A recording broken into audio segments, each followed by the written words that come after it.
Hi, I'm Mia. I'm 29 years old, and I recently went through a divorce from my husband Fred a few months ago. Fred and I first met in college, where we shared a few classes and often sat together. We hit it off and soon found ourselves falling in love. However, there was a challenge in our relationship. Fred's mother, Holly, she seemed to dislike me for some unknown reason and made efforts to come between Fred and me. I used to talk to Fred about how uncomfortable his mother's behavior made me, but he never took any action. He found it hard to stand up to her because she was all he had while growing up. So I decided to let it slide and endure her constant criticism. She loved finding fault in everything I did, even things she didn't know about. I suspected Fred was sharing details with her, which only fueled our arguments. After a lot of fighting, Fred agreed to stop sharing personal information about me with his mother. We dated for around 3 years before tying the knot. Despite Holly's attempts to sway Fred, our bond remained strong. We distanced ourselves from her for a while.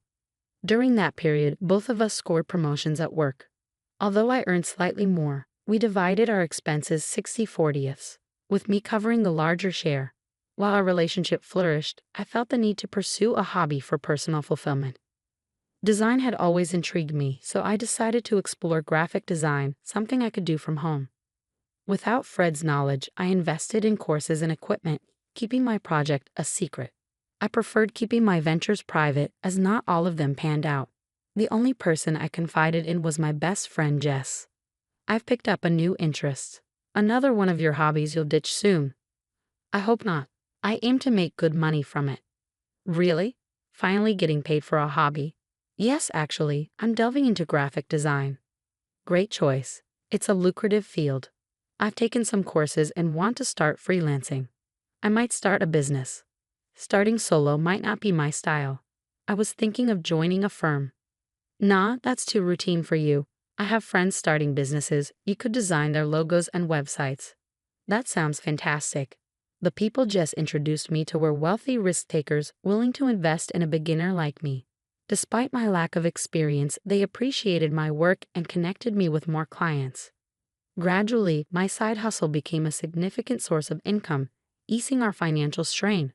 I started saving to surprise Fred with something special, but whenever I wanted to discuss it, he seemed distant. His behavior raised concerns, but he avoided discussing it. The first sign of trouble was when he confessed to spending all his earnings on investments soon after payday. We argued, but we managed to navigate through that month. I worked extra hours to make ends meet, hoping things would improve. But the following month, Fred repeated the same mistake, leaving me furious. How could he squander his money so recklessly? I lashed out in frustration, later regretting my harsh words. I hoped it would prompt him to be more responsible.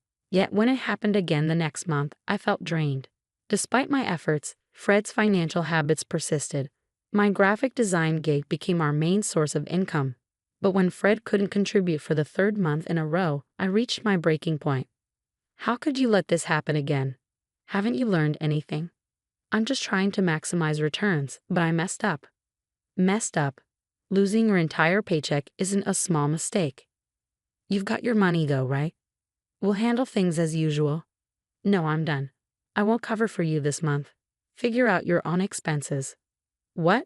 You can't do that. And you can't gamble away everything you earn. But here we are. So what? I'm supposed to go hungry and take public transport. We'll have food at home, but you'll have to use public transport since you can't pay for gas. So you want me to look poor? Taking public transport doesn't define your status. Stop acting entitled. If you wanted to drive, maybe you should have thought about your gambling habits. You're selfish and heartless. How could you do this to your husband? What about what you're doing to me? I've been working extra hours to cover for your losses. Can't you see things from my perspective? You have no perspective worth considering. I'm out. I can't deal with you right now. After Fred stormed off, I couldn't understand his behavior. It was then I started suspecting Holly's involvement. While Fred was away, I decided to investigate. Since he had logged into his bank account on my laptop and saved the password, it wasn't hard to access it. To my surprise, he had plenty of money in his account, and his transactions seemed normal. I was puzzled. Why was he hiding money from me? Why the lies? Feeling confused, I checked his messages for answers. The first person I noticed he had texted was his mom, discussing our recent argument. He told her I'd lashed out because he wouldn't give me money, and Holly responded with an "I told you so." It confirmed my suspicions that she was influencing him. She'd always harbored animosity toward me, but I didn't realize the extent of it until now. As I scrolled through their messages, I discovered more. Holly had bombarded Fred with texts about me, highlighting my supposed flaws like being money-driven and only with him for his wealth. Ironically, I was the main breadwinner in our household. It was clear she was getting to Fred. He started texting her about trivial things that annoyed him about me, and she only fueled his complaints. It explained why Fred was growing distant. Eventually, they plotted to cut me off financially. Initially, Fred resisted, but Holly's encouragement wore him down. 2 months ago, he went through with it. He informed Holly about my extra work hours 1 month and our subsequent argument the next, which only worsened things. I was devastated by what I discovered. Unsure of what to do, I sought solace at my best friend Jess's house. She's always been my go-to person in tough times, no matter the hour.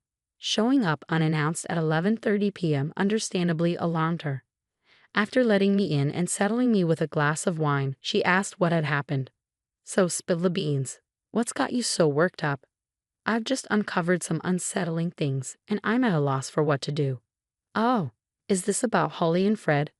"Yeah. You remember how Fred's been throwing away his money on those sketchy investments for the past couple of months?" "Yeah, it was bizarre." "Did he do it again?" "Yes and no." "What do you mean?" "He's had his money all along but refused to give me any." "What? That makes no sense. You've been shouldering most of the household expenses, right?" "Exactly. That's what's so baffling about his behavior." "Is Holly pulling the strings in this?" "Of course. She's been texting him about my flaws for a while and even persuaded him to stop supporting me. And she's clueless about your income too." "But what about Fred? Shouldn't he realize how much you contribute?" "Apparently not. I'm not sure how to handle this.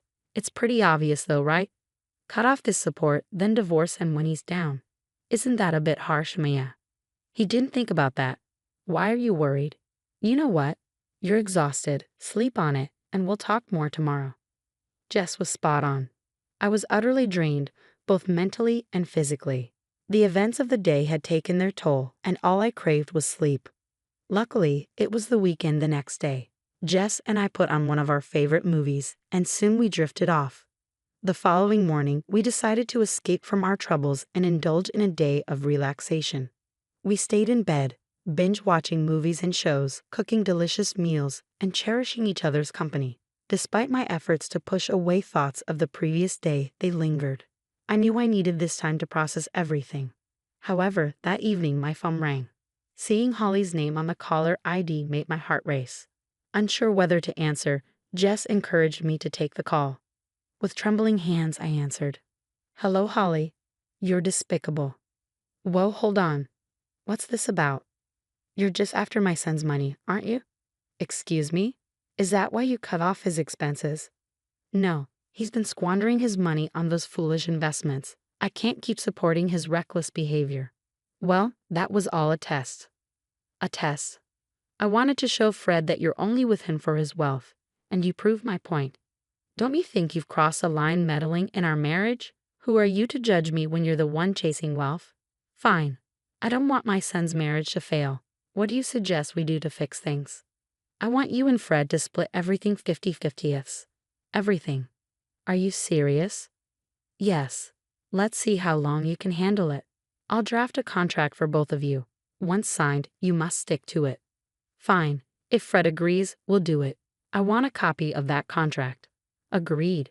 We'll discuss further on Tuesday." I couldn't believe this was the state of my marriage, and anger surged within me. How dare Holly accuse me of being a gold digger, and how could Fred tolerate it? I'd supported him through everything, even his mistakes and lies. When I shared the call with Jess, she smiled, helping me see the silver lining. Splitting everything evenly meant Fred would have to shoulder his share of our major expenses. He had no idea about my side hustle, which I kept secret until it gained momentum. I wanted to surprise him with its success and buy him something extravagant. Knowing I had a solid backup plan brought me relief in that moment. Tuesday arrived sooner than expected. Jess joined me after we finished work, eager to witness the unfolding events. Upon our return home, we found Holly and Fred already there. Fred was preoccupied with his phone, while Holly sat with the lawyer, tweaking what seemed to be the contract on his laptop. Holly barely acknowledged me, but Fred looked visibly nervous. He tried to signal for us to talk privately in the kitchen, but I brushed him off. Instead, I approached Holly and requested to review the contract. The lawyer obliged, and as I suspected, it outlined an equal split of everything, with the added clause of no financial assistance between us. I agreed and signed the document. It didn't take long before Fred began facing challenges. At first, Fred and I kept our distance, both unwilling to engage with someone who seemed intent on my suffering. But when you share a living space, avoiding conversation is nearly impossible. Fred made efforts to bridge the gap between us, but I initially brushed him off. Eventually, his persistence wore me down, and I reluctantly started talking to him. "Can we please talk? This silent treatment is getting us nowhere." "What exactly do you want me to say, Fred?" "I don't know, but I miss us." "Do you? Then why agree to a contract dividing our finances?"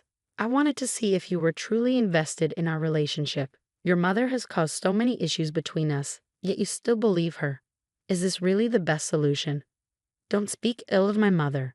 And what money do you think I need from you?" "Look, I don't want confrontation. I'm trying to mend things. There won't be any progress until that contract is gone. It's only been 2 weeks since we signed it. I have yet to see any proof that you're not just in it for the money." "You're impossible, you know that?" "Listen, if you're struggling financially, tell me. I'll help. But wouldn't that violate the contract? Besides, I don't want to be accused of breaking it." "Why are you making this so hard? You're the one who created this mess. Can't we just be civil?" "Fine." I could see Fred wrestling with conflicting influences, the beliefs instilled by Holly versus his original values.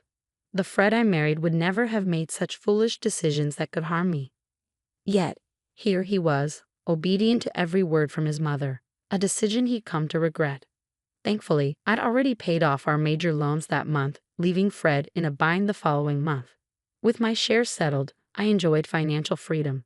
I indulged in splurges, treating myself and Jess to lavish dinners, fine wines, museum visits, and cozy cafes, documenting our adventures on social media. Despite inviting Fred to join us multiple times, he always declined due to his financial struggles. Meanwhile, my graphic design side hustle flourished, allowing me to reduce my hours at my day job and even contemplate quitting altogether. Fred's difficulties were evident, even in our groceries. His side of the pantry and fridge often remained empty. While part of me felt sympathy, I couldn't forget that he brought this upon himself.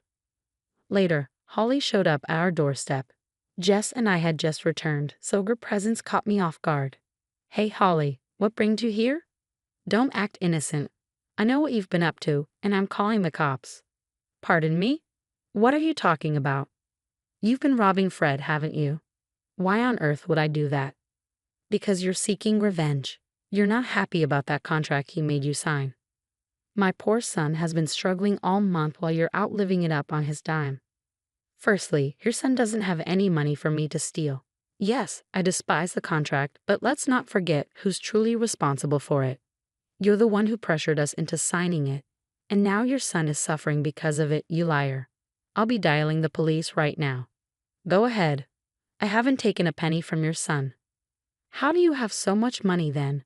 Your job doesn't pay that much more than Fred's, and he mentioned you've cut back on hours." "I have another business on the side, a graphic design venture.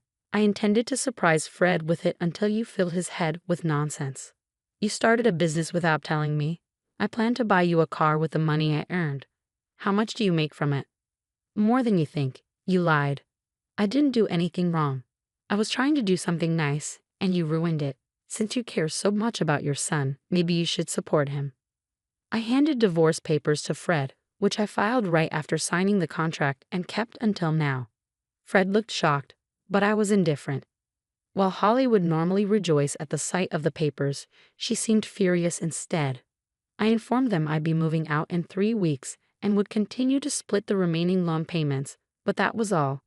Fred pleaded with me, but I reminded him it was his doing. It's been a few months since everything unfolded, and I can happily say I'm free from that toxic relationship. Holly tried to contest the divorce, but with our assets separated by the contract, there was little for Fred to gain. In fact, he ended up losing more money, struggling to keep up with the mortgage payments. We sold the house, and he moved back in with his mother. Meanwhile, my life has taken a positive turn.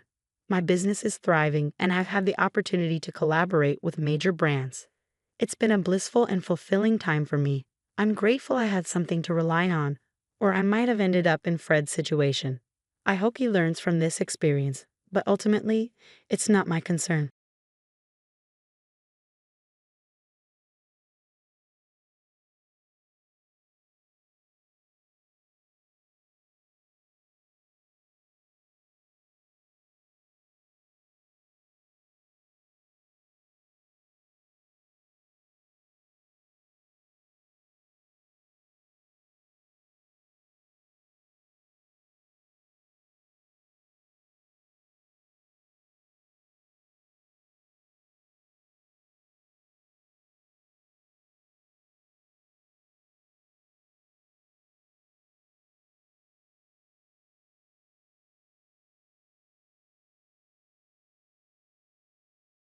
My name is Rachel Whitaker, and I've spent the last decade trying to forget the family I left behind. But as I stood in the opulent ballroom of the Grand Plaza Hotel, watching my younger sister Daphne twirl in her wedding gown, I realized some wounds never truly heal. You're nothing without us, Rachel. You owe us everything. My mother Miriam's voice sliced through the crowd's chatter, sharp as a scalpel. I gripped my champagne flute tighter, willing myself to stay calm. I don't owe you anything, Mother, I replied, keeping my voice low. I built my life on my own terms. Miriam's eyes narrowed, her perfectly painted lips curling into a sneer. Is that what you tell yourself to sleep at night? That you're some self-made success story? Before I could respond, Daphne appeared at our mother's side, her veil trailing behind her like a gossamer cloud. Oh, Rachel, she cooed, false sweetness dripping from every syllable. I'm so glad you could make it. I was worried you'd be too busy with your— what is it you do again? Consulting. I bit back a retort. I run my own tech firm, Daphne. As you well know. Daphne waved her hand dismissively. Right. Well, isn't it nice that you could take time away from your little business to celebrate your only sister's special day? I forced a smile. Wouldn't miss it for the world. Speaking of missing things, Miriam interjected, her gaze sweeping the room. Where's that husband of yours? Eli, wasn't it? The one from the esteemed Whitaker family? He's parking the car, I said, silently willing Eli to hurry up and join me in this lion's den. Daphne's fiancé, Clive, approached our little group, his arms snaking around my sister's waist. Rachel, so good to finally meet you in person. I've heard so much about you. I doubted that, but I shook his offered hand anyway. Likewise, Clive. Congratulations on your big day. Clive's grip lingered a moment too long. You know, Rachel, I've been following your company's progress. Impressive stuff. We should talk business sometime. Daphne's smile faltered for a moment before she quickly recovered. Oh, darling, let's not bore Rachel with shop talk. It's our wedding day. I caught the flash of irritation in Clive's eyes before he masked it with a jovial laugh. Of course, my love. Just making conversation. Rachel. Eli's voice cut through the tension like a lifeline. I turned to see my husband striding towards us, looking dashing in his tailored suit. There you are, I said, relief washing over me as he planted a kiss on my cheek. Miriam's eyes darted between us, her disapproval palpable. Well, isn't this cozy? The prodigal daughter returns with her prince charming. Eli, ever the diplomat, smiled warmly. It's good to see you, Miriam. Daphne, you look stunning. Clive, congratulations. As pleasantries were exchanged, I caught Daphne eyeing Eli with poorly concealed envy. It was a look I'd seen countless times growing up, whenever I achieved something she couldn't. You know, Rachel, Daphne said, her voice sickly sweet, it's such a shame you've been so absent from our lives. We could have been so close if you hadn't run off to play career woman. I felt Eli's hand on the small of my back, steadying me. I think Rachel's done quite well for herself, he said, his tone light but firm. Miriam scoffed. Yes, well, some of us prioritize family over personal gain. The words hung in the air, heavy with years of resentment and unspoken accusations. I took a deep breath, ready to defend myself, when the wedding planner appeared, ushering Daphne away for photos. As they walked away, I heard my mother mutter, "You think you can just walk away from your family? We made you who you are." I watched them go, a mix of emotions swirling inside me. Eli squeezed my hand. "You okay?" he whispered. I nodded, forcing a smile. "I'm fine. It's just one day, right?" But as I looked around the room, at the faces of relatives I barely recognized and the life I'd left behind, I couldn't shake the feeling that this was only the beginning. The past, it seemed, wasn't done with me yet. As the wedding reception dragged on, I found myself seeking refuge on the hotel's balcony. The cool night air a welcome respite from the suffocating atmosphere inside. Eli joined me, his hand resting comfortingly on my shoulder. "You think you can just walk away from your family?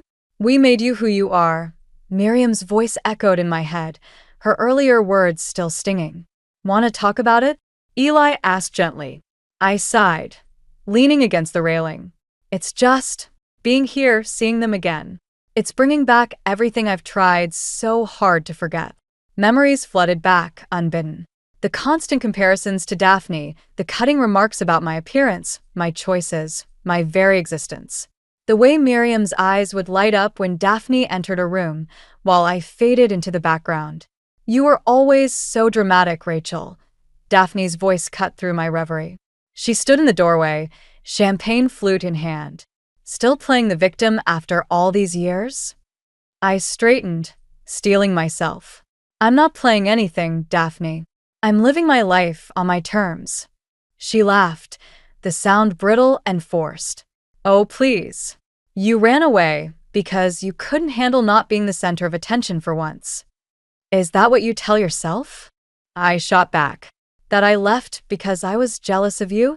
Daphne's eyes narrowed. "Why else would you abandon your family? We needed you, Rachel. But you were too selfish to see beyond your own nose." Eli stepped forward, his voice calm but firm. "I think that's enough, Daphne. It's your wedding day. Why don't you go enjoy it?" She glared at him, then at me. "You always did have a knack for getting others to fight your battles, didn't you, Rachel?" With that, she spun on her heel and stalked back inside. I let out a shaky breath. "I'm sorry you had to see that." Eli pulled me close. "You have nothing to apologize for. Your sister, on the other hand, she's always been like this," I murmured. "Competitive, jealous." And Miriam encouraged it, pitting us against each other. "You've come so far, Rachel," Eli said softly. "Look at what you've built. Your company, our family. You did that, not them." I nodded, trying to draw strength from his words. But the doubt still lingered, a poisonous whisper in the back of my mind. Had I really succeeded in spite of my family, or was I still that scared little girl, desperate for approval? As if on cue, Clive appeared, his smile just a touch too wide. "There you are. I've been looking everywhere for you, Rachel. I was hoping we could chat about that business proposition." I exchanged a glance with Eli. "Clive, I appreciate the interest, but this really isn't the time or place." He waved a hand dismissively. "Nonsense. There's no better time to discuss the future than at a wedding, right? I've got some ideas that could really benefit both of us." The eagerness in his voice set off alarm bells. I remembered the way he'd looked at me earlier, the barely concealed calculation in his eyes. "I'm sorry, Clive, but my answer is no," I said firmly. "I'm not interested in any business ventures right now." His smile faltered for a moment before he recovered. "Well, think about it, won't you? Family should help family, after all." As he walked away, I couldn't shake the feeling that there was more to his proposal than met the eye. The way he'd said family felt like a threat, not an endearment. Eli squeezed my hand. "You okay?" I took a deep breath, squaring my shoulders. "I will be. Let's go back inside. I have a feeling this night is far from over." As we re-entered the reception, I caught sight of Miriam watching us, her eyes cold and calculating. Whatever game they were playing, I was determined not to be a pawn in it. I'd fought too hard for my independence to let them drag me back now. The battle lines were drawn. It was time to show my family exactly who Rachel Whitaker had become. The wedding reception was in full swing, but I couldn't shake the unease that had settled over me. Clive's earlier proposal lingered in my mind, a puzzle piece that didn't quite fit. As I made my way through the crowd, I felt a hand grip my arm. "You could have been part of this, Rachel, if only you'd stayed loyal." Miriam's voice hissed in my ear, her words laced with manipulation. I turned to face her, keeping my voice low. "Loyal to what, Mother? Your constant criticism? Your blatant favoritism?" Her eyes narrowed. "Family, Rachel. Loyalty to family. Something you seem to have forgotten." Before I could respond, Clive appeared at my side, his charm turned up to 11. "Rachel, I've been looking for you. I was hoping we could discuss that business proposition in more detail." I glanced between Clive and Miriam, noting the subtle nod my mother gave him. Something was definitely off. "Clive, I appreciate your interest, but as I said before, I'm not looking for any new ventures right now," I replied firmly. He leaned in closer, lowering his voice. "I think you'll want to hear me out, Rachel. It could be mutually beneficial." The implication in his tone sent a chill down my spine. I stepped back, creating some distance. "What exactly are you proposing, Clive?" He smiled, but it didn't reach his eyes. "Your tech firm has some impressive government contracts. Contracts that could open doors for other ventures." Realization dawned. "You want access to my company's connections? For what?" Clive shrugged, feigning nonchalance. "Let's just say there are certain medical advancements that could use a fast track through regulatory approval." I felt my anger rising. "So, that's what this is about. You want to use my company to push through questionable medical treatments."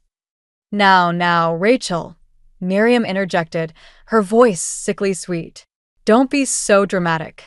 Clive is offering you a chance to help your family. Isn't that what you've always wanted? To be useful?" The old hurt flared, but I pushed it down. "I'm not interested in being useful if it means compromising my ethics or my company's reputation." Clive's facade cracked slightly. "Think carefully about this, Rachel. Family should help family after all. It would be a shame if certain information about your past came to light." The threat hung in the air between us. I felt a surge of protective anger, not just for myself, but for everything I'd built. "Are you threatening me, Clive?" I asked, my voice dangerously calm. He backpedaled slightly. "Of course not. I'm simply pointing out the benefits of cooperation." I stood my ground, meeting his gaze. "Let me be very clear. I will not be blackmailed or manipulated into anything. My past is just that, past. And my present and future are my own." Miriam stepped closer, her voice low and venomous. "You ungrateful child. After everything we've done for you, everything you've done?" I cut her off, years of pent-up frustration boiling over. "You mean the constant criticism? The emotional manipulation? The way you pitted Daphne and me against each other our entire lives?" I saw heads turning in our direction, but I couldn't stop now. "I built my life and my success in spite of you, not because of you. And I won't let you, or anyone else, threaten that." Clive's smile had vanished entirely now. "You're making a mistake, Rachel. You have no idea what you're turning down." "No, Clive," I replied, my voice steady. "You have no idea who you're dealing with. I'm not the scared little girl you can push around anymore. Try to come after me or my company, and you'll regret it." With that, I turned on my heel and walked away, leaving them stunned in my wake. As I made my way back to Eli, I felt a weight lift from my shoulders. For the first time in years, I felt truly free from my family's shadow. Eli met me halfway, concern etched on his face. "Everything okay?" I took a deep breath, then smiled. "You know what? I think it finally is." As we left the reception, I knew this was far from over. But for the first time, I felt ready to face whatever came next, on my own terms. The wedding reception was winding down, but the tension in the air remained palpable. I found myself in a quiet corner of the venue, trying to gather my thoughts when Daphne approached, her wedding gown rustling softly. "You were always the smart one, Rachel. Why didn't you help us when we needed you?" Daphne's voice was a mix of accusation and desperation, catching me off guard. I turned to face her, confusion etched on my face. What are you talking about, Daphne? What help? She let out a bitter laugh. Oh, don't play dumb. It doesn't suit you. You must have known about our financial troubles. Mom's been trying to reach out to you for months. The pieces started to fall into place. Clive's insistent business proposal, Miriam's manipulative words. I had no idea, I said honestly. No one told me anything. Daphne's facade cracked, revealing a vulnerability I hadn't seen in years. We're drowning, Rachel. Mom's medical bills, Dad's failed investments. This wedding? It's all smoke and mirrors. I felt a twinge of guilt, quickly followed by anger. And what? You thought you'd guilt me into bailing you out at my own sister's wedding. We didn't know what else to do. Daphne exclaimed, her voice rising. You're the one with the successful company, the perfect life. We hoped, that I'd swoop in and save the day. I finished for her. After years of being treated like I was nothing. Daphne's eyes flashed with a mixture of shame and resentment. You abandoned us, Rachel. You left and never looked back. I took a deep breath, trying to calm the storm of emotions inside me. I left because I had to, Daphne. To survive. To build something for myself. And now you won't even help your own family, she spat. You can't guilt me into this, I said firmly. Whatever financial mess you're in, it's not my responsibility to fix it. Daphne's desperation turned to anger. So that's it? You're just going to turn your back on us again? Before I could respond, Clive appeared, his arm snaking around Daphne's waist. Everything all right here, ladies? He asked, his tone falsely cheerful. I saw the way Daphne leaned into him, the relief in her eyes at his presence. It hit me then, Daphne wasn't just financially dependent on this marriage. She was emotionally invested in a way I hadn't realized. Clive, I said carefully, I think we need to have an honest conversation about your business proposal. His eyes narrowed slightly. I thought you weren't interested. I'm interested in the truth, I replied. About why you're really so keen on partnering with my company. Clive's charm faltered for a moment. I told you, it's a mutually beneficial arrangement. Is it? I challenged. Or is it a desperate attempt to save yourself from financial ruin? Daphne gasped, looking between Clive and me. What is she talking about? I saw the panic in Clive's eyes, the way he tightened his grip on Daphne. It's nothing, darling. Just business talk. But Daphne wasn't buying it. No, tell me the truth. What's going on? As I watched the scene unfold, I felt a strange mix of vindication and sadness. The perfect facade of Daphne's life was crumbling before my eyes, just as mine had years ago. I think, I said quietly, that we all need to sit down and have a very honest conversation about what's really going on here. Clive's face hardened. You have no idea what you're getting into, Rachel. No, I replied, standing my ground. I think for the first time, I'm seeing things clearly, and it's time for the truth to come out. As we stood there, the three of us locked in a tense standoff, I realized that this wedding had become more than just a family reunion. It was a reckoning with my past, with the lies we'd all been living, and with the hard truths we'd been avoiding for far too long. The real battle was just beginning, and I was determined to face it head-on, no matter the cost.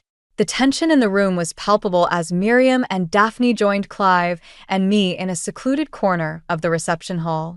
Eli stood by my side, his presence a comforting anchor in the storm that was about to break. What's the meaning of this, Rachel? Miriam hissed, her eyes darting between us. Causing a scene at your sister's wedding? Have you no shame? I took a deep breath, steeling myself. I think it's time we all stopped pretending, Mother. The lies, the manipulation, it ends now. Daphne's face crumpled, tears threatening to spill. Rachel, please. We can work this out. Work what out? I asked, my voice steady. The fact that you've been lying about your financial situation?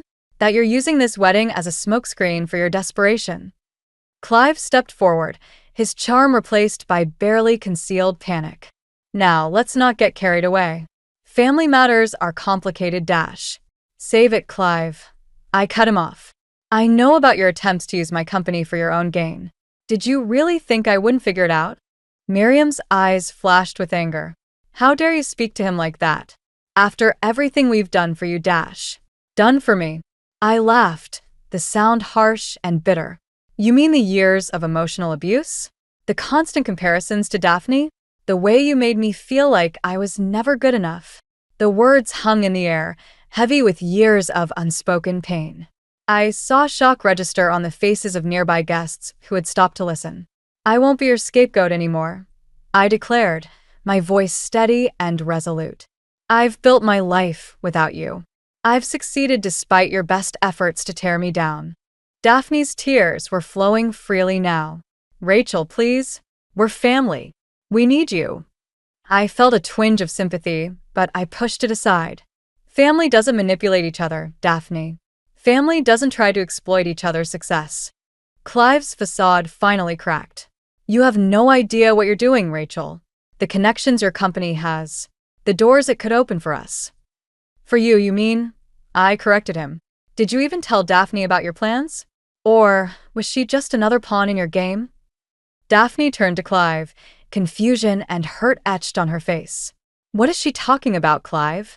I watched as the realization dawned on her, the perfect image of her fiancé shattering before her eyes. Miriam, ever the manipulator, tried one last time. Rachel, darling, surely we can come to some arrangement. For the sake of family Dash. No, I said firmly. I'm done being manipulated. I'm done feeling guilty for my success. I've worked hard for everything I have, and I won't let you take that away from me. I turned to address the onlookers, my voice carrying across the room. For years, I've let my family's version of events define me. I've let their lies and manipulations shape how others see me. But not anymore. I felt Eli squeeze my hand, giving me strength. I am Rachel Whitaker. I built a successful company from the ground up. I have a loving husband and a beautiful son. And I did it all without the support of the people who should have been there for me from the beginning. The room fell silent, the weight of my words hanging in the air. I saw a mix of emotions on the faces around me. Shock, admiration, and in some cases, understanding. Miriam's face had gone pale, her carefully constructed image crumbling before her eyes. Daphne looked lost, torn between her loyalty to our mother and the harsh truths she'd just learned. As for Clive, he stood there, his plans in tatters, the mask of charm completely gone. I took Eli's hand, ready to walk away. This wedding isn't about celebration. It's about lies and desperation. And I won't be a part of it anymore. As we turned to leave, I heard Daphne's broken whisper, Rachel, wait. But I kept walking. For the first time in my life, I felt truly free.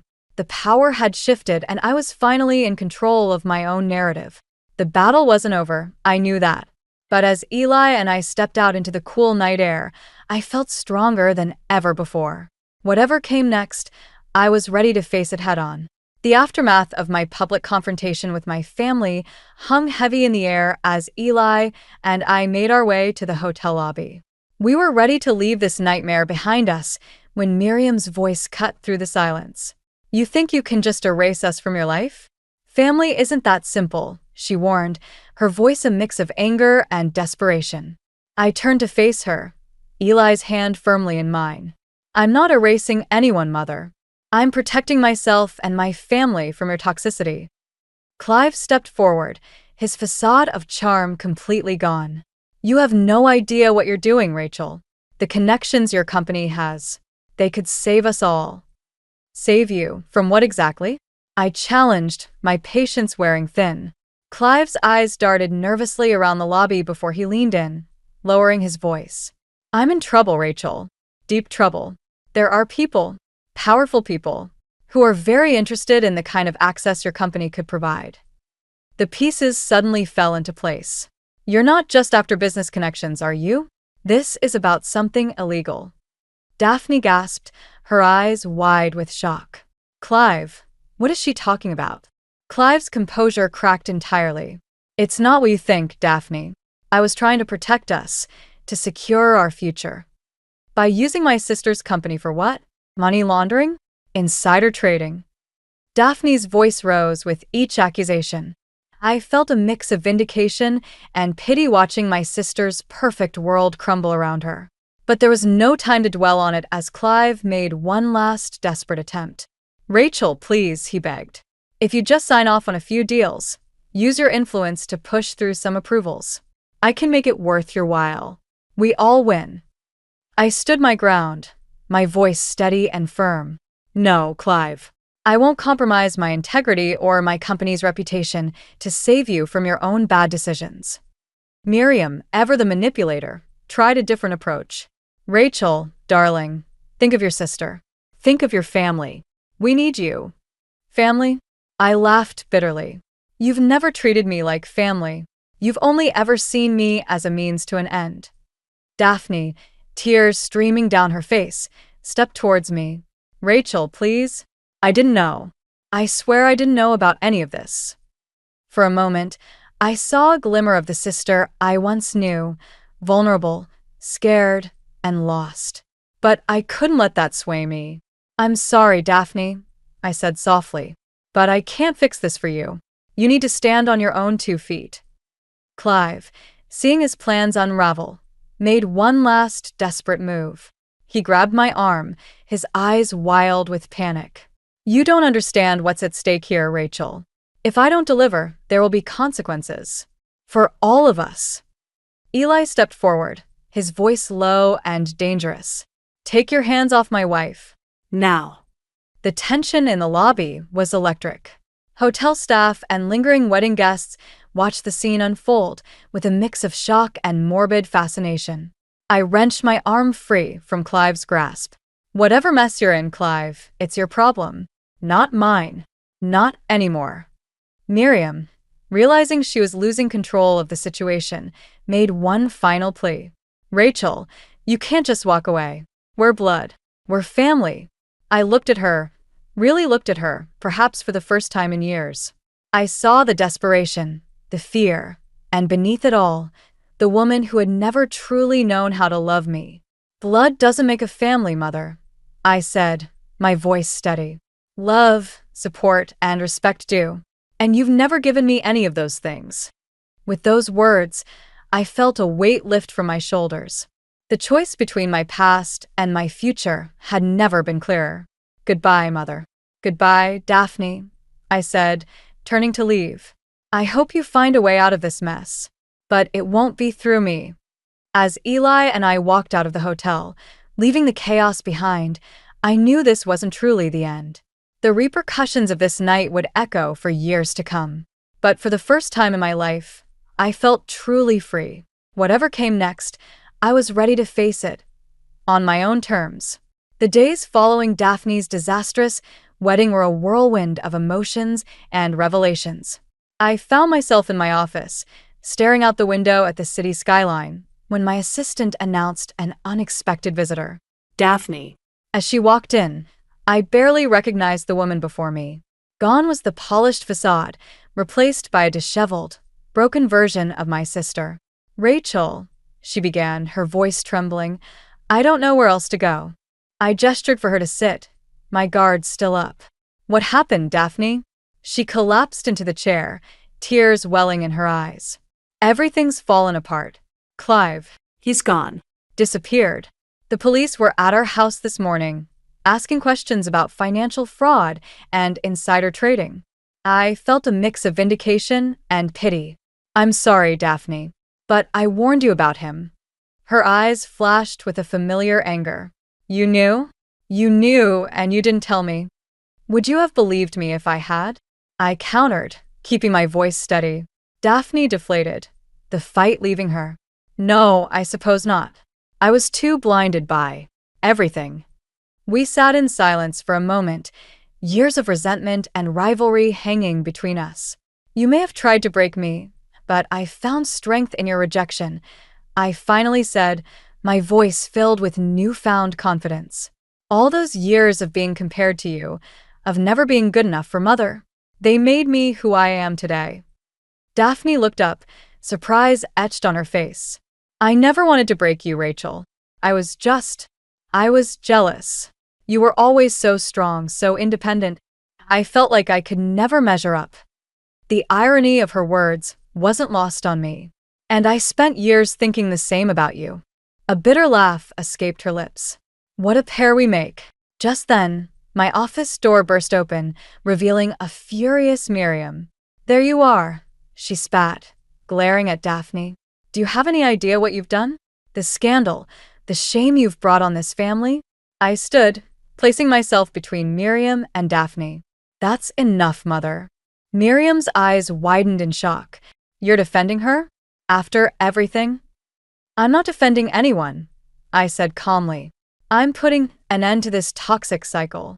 Miriam's face contorted with rage. How dare you? After all we've sacrificed for you girls, Sacrificed. I cut her off, my voice sharp. You mean the years of manipulation? The constant criticism? The way you pitted us against each other? Daphne stood, her voice small but steady. She's right, Mother. This has to stop. Miriam looked between us, realization dawning that she was losing control. You ungrateful children. You have no idea what I've done to protect this family. Protect us? I laughed bitterly. You've done nothing but tear us apart. The tension in the room was palpable. Miriam, seeing her influence slipping away, made one last desperate attempt. Rachel, darling, surely you can see reason. Your sister needs you now. We need you. I took a deep breath, steeling myself for what I knew I had to do. No, Mother. What Daphne needs is to stand on her own 2 feet. And what you need is to face the consequences of your actions. Daphne gasped, torn between her ingrained loyalty to our mother and the harsh truth of my words. I've built my life, my success, despite your best efforts to hold me back. I continued, my voice growing stronger with each word. I won't let you drag me down now. Miriam's face paled, the reality of her situation finally sinking in. You can't just abandon your family, Rachel. We're all you have. I shook my head, a sense of peace washing over me. No, Mother. You're not all I have. I have a loving husband, a beautiful son, and a life I've built on my own terms. And it's time for me to focus on that. As if on cue, Eli appeared in the doorway, concern etched on his face. Seeing the scene before him, he quickly moved to my side, his presence a silent support. Miriam looked between us, defeat finally settling in her eyes. Without another word, she turned and left, the click of her heels echoing in the silence she left behind. Daphne stood there, lost and uncertain. What happens now? She asked, her voice barely above a whisper. I turned to her, feeling a mix of empathy and resolve. Now, Daphne, you have a choice. You can keep living in Mother's shadow, or you can find your own path. But whatever you choose, it has to be your decision. As Daphne nodded, tears streaming down her face, I felt a weight lift from my shoulders. The battle wasn't over, but for the first time, I felt truly free from my family's influence. Whatever came next, I was ready to face it head-on, with Eli by my side and the strength I'd found within myself. As the dust settled from the tumultuous events of the past few weeks, I found myself standing in the backyard of our home, watching Eli and Caleb play catch. The sound of their laughter filled the air, a stark contrast to the tension and drama that had consumed my life recently. Eli caught my eye and jogged over, leaving Caleb to practice his throws. You okay? He asked, wrapping an arm around my waist. I leaned into him, feeling the warmth of his support. I'm getting there, I replied honestly. Let's focus on the family we've built, Rachel. That's what truly matters, Eli reassured me, his voice steady and comforting. As if on cue, my phone buzzed with a news alert. I hesitated before opening it, already guessing what it might be about. The headline confirmed my suspicions. Tech mogul's sister's engagement ends in scandal, financial fraud uncovered. Eli peered at the screen. Are you going to read it? I paused, then shook my head. No, I don't think I will. Just then, Caleb ran up to us, his face flushed with excitement. Mom, Dad, look. I can throw the ball really far now. We turned our attention to our son, watching as he demonstrated his newfound skill. Pride swelled in my chest, not just for his athletic achievement, but for the resilience he'd shown throughout his recent health struggles. That's amazing, buddy. I cheered, pushing thoughts of Daphne and Miriam to the back of my mind. As the day wore on, we received a call from Caleb's doctor. The latest test results had come back, showing significant improvement in his condition. The news felt like a weight lifting off our shoulders, a reminder of what truly mattered in life. That evening, as we sat around the dinner table, I looked at the faces of my husband and son. This was my family now, not the toxic relationships of my past, but the loving, supportive unit we'd built together.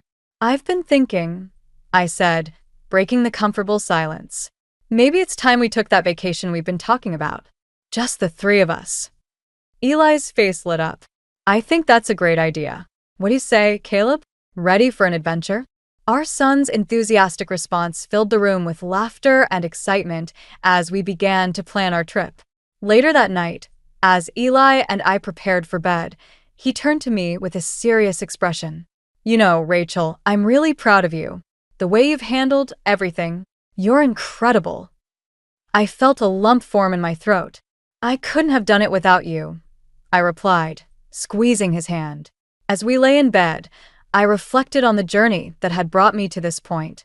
The pain of my childhood, the struggles to break free from my family's toxic influence, the challenges of building my own life and career, it had all led me here, to this moment of peace and contentment. I thought about Daphne and Miriam, wondering briefly about their fate. But I realized that their choices and consequences were no longer my burden to bear. I had my own path to follow, my own family to nurture. In the quiet of the night, I made a silent promise to myself to always cherish the family we'd created, to continue growing and thriving, and to never let the shadows of the past dim the brightness of our future. As I drifted off to sleep, I felt a sense of closure wash over me. The chapter of my life dominated by my birth family's drama was finally ending, but a new one, filled with hope, love, and endless possibilities, was just beginning. Tomorrow, we would start planning our vacation. Tomorrow, we would continue building our life together. Tomorrow, and all the days after, would be ours to shape as we saw fit. For the first time in as long as I could remember, I looked forward to the future without fear or reservation. Whatever challenges lay ahead, I knew we would face them together, as a family bound not by blood, but by love, respect, and unwavering support. And that, I realized, was the greatest victory of all. I stood frozen on the porch, staring at the suitcase at my feet. The late afternoon sun cast long shadows across our manicured lawn, but the chill I felt had nothing to do with the crisp Minneapolis air. "You have 5 minutes, Eva. Get out of this house and never look back." I whirled around to face my mother-in-law, Clara, her steely gaze boring into me from the doorway. "You can't be serious, Clara. This is my home, too." She thrust an envelope at me, her perfectly manicured nails glinting. "Greg left this for you. He wants a divorce." My world tilted on its axis. "What? No, that's impossible. Where is he? I need to talk to him." "He's not here," Clara said, her voice dripping with disdain. "He couldn't bear to face you after everything you've done." "Everything I've done?" I echoed, my mind reeling. "What are you talking about?" Clara's lips curled into a sneer. "Don't play innocent with me. Greg told me everything about your indiscretions." I felt like I'd been slapped. "Indiscretions? Clara, I have no idea what you're talking about. Please just let me in so we can sort this out." She blocked the doorway, her slim frame somehow filling the entire space. "I've already changed the locks. You're no longer welcome here." Panic clawed at my throat. "Clara, please, this is insane. I need to talk to Greg." "He doesn't want to speak to you," she snapped. "Now, take your things and leave before I call the police." My hands shook as I tore open the envelope. Greg's familiar handwriting swam before my eyes. "Eva, I can't do this anymore. I want a divorce. Please don't try to contact me. It's over. Greg." "This can't be real," I whispered, looking up at Clara. "Why wouldn't he tell me himself?" "Because he's finally seen you for who you really are," she said, her voice cold. "Now, your time is up. Leave." As if on cue, a police cruiser pulled into the driveway. Officer Johnson, our neighbor from 2 doors down, stepped out. "Everything okay here, Mrs. Trent?" he called out. Clara's demeanor instantly changed. her voice syrupy sweet. "Oh, Officer Johnson, thank goodness you're here. I'm afraid we're having a bit of trouble with my soon-to-be ex-daughter-in-law." I felt the blood drain from my face. "Tom, please," I said, using the officer's first name. "This is all a misunderstanding. I live here. Clara's lying." "I'm sorry, Eva," Officer Johnson cut in, his expression uncomfortable. "But if Mrs. Trent says you need to leave, then you need to leave." I looked from Clara's smug face to Tom's apologetic one, feeling utterly betrayed. "Fine," I said, my voice barely above a whisper. "I'll go, but this isn't over, Clara." I grabbed my suitcase, nearly stumbling down the porch steps. As I reached the sidewalk, I turned back one last time. "Tell Greg I deserve better than a coward who hides behind his mother's skirts." Clara's face twisted with rage, but before she could respond, I strode away, my head held high despite the tears threatening to spill over. I made it halfway down the block before my composure crumbled. Collapsing onto a nearby bench, I pulled out my phone with trembling fingers. It rang 3 times before a familiar voice answered. "Aunt Margaret? It's Eva. I need help." Her warm voice washed over me like a balm. "Eva, sweetheart, what's wrong?" "They kicked me out." I choked out, the reality of the situation finally hitting me. "Greg and Clara, they changed the locks and Greg wants a divorce." "Oh, honey," Aunt Margaret sighed. "Where are you now?" I glanced around, realizing I had no idea where to go. "I'm sitting on a bench a few houses down from what used to be my home." "Listen to me carefully," Aunt Margaret said, her voice firm but kind. "I want you to call a taxi and come straight to my house. Do you understand?" I nodded, then remembered she couldn't see me. "Yes, I understand." "Good girl. I'll have a hot cup of tea waiting for you. We'll figure this out together, I promise." As I hung up and dialed for a taxi, I caught sight of Clara watching me from the living room window. Our eyes met, and in that moment, I made a silent vow. This wasn't over, not by a long shot. Aunt Margaret's house smelled like cinnamon and old books, a comforting blend that reminded me of childhood summers spent hiding from the world. I sank into her worn floral couch, clutching a steaming mug of tea. "I don't know what to do, Aunt Margaret," I said, my voice cracking. "They just threw me out like I meant nothing." She sat beside me, her weathered hand covering mine. "Oh, sweetheart, you mean everything. Don't let them make you forget that." I took a shaky breath. "But why? Why would Greg do this? We were happy, at least I thought we were." Aunt Margaret's eyes narrowed. "Are you certain it was Greg's decision? That letter sounds more like Clara than your husband." A chill ran through me. "You think Clara's behind this?" "I wouldn't put it past her," Aunt Margaret said, her voice hardening.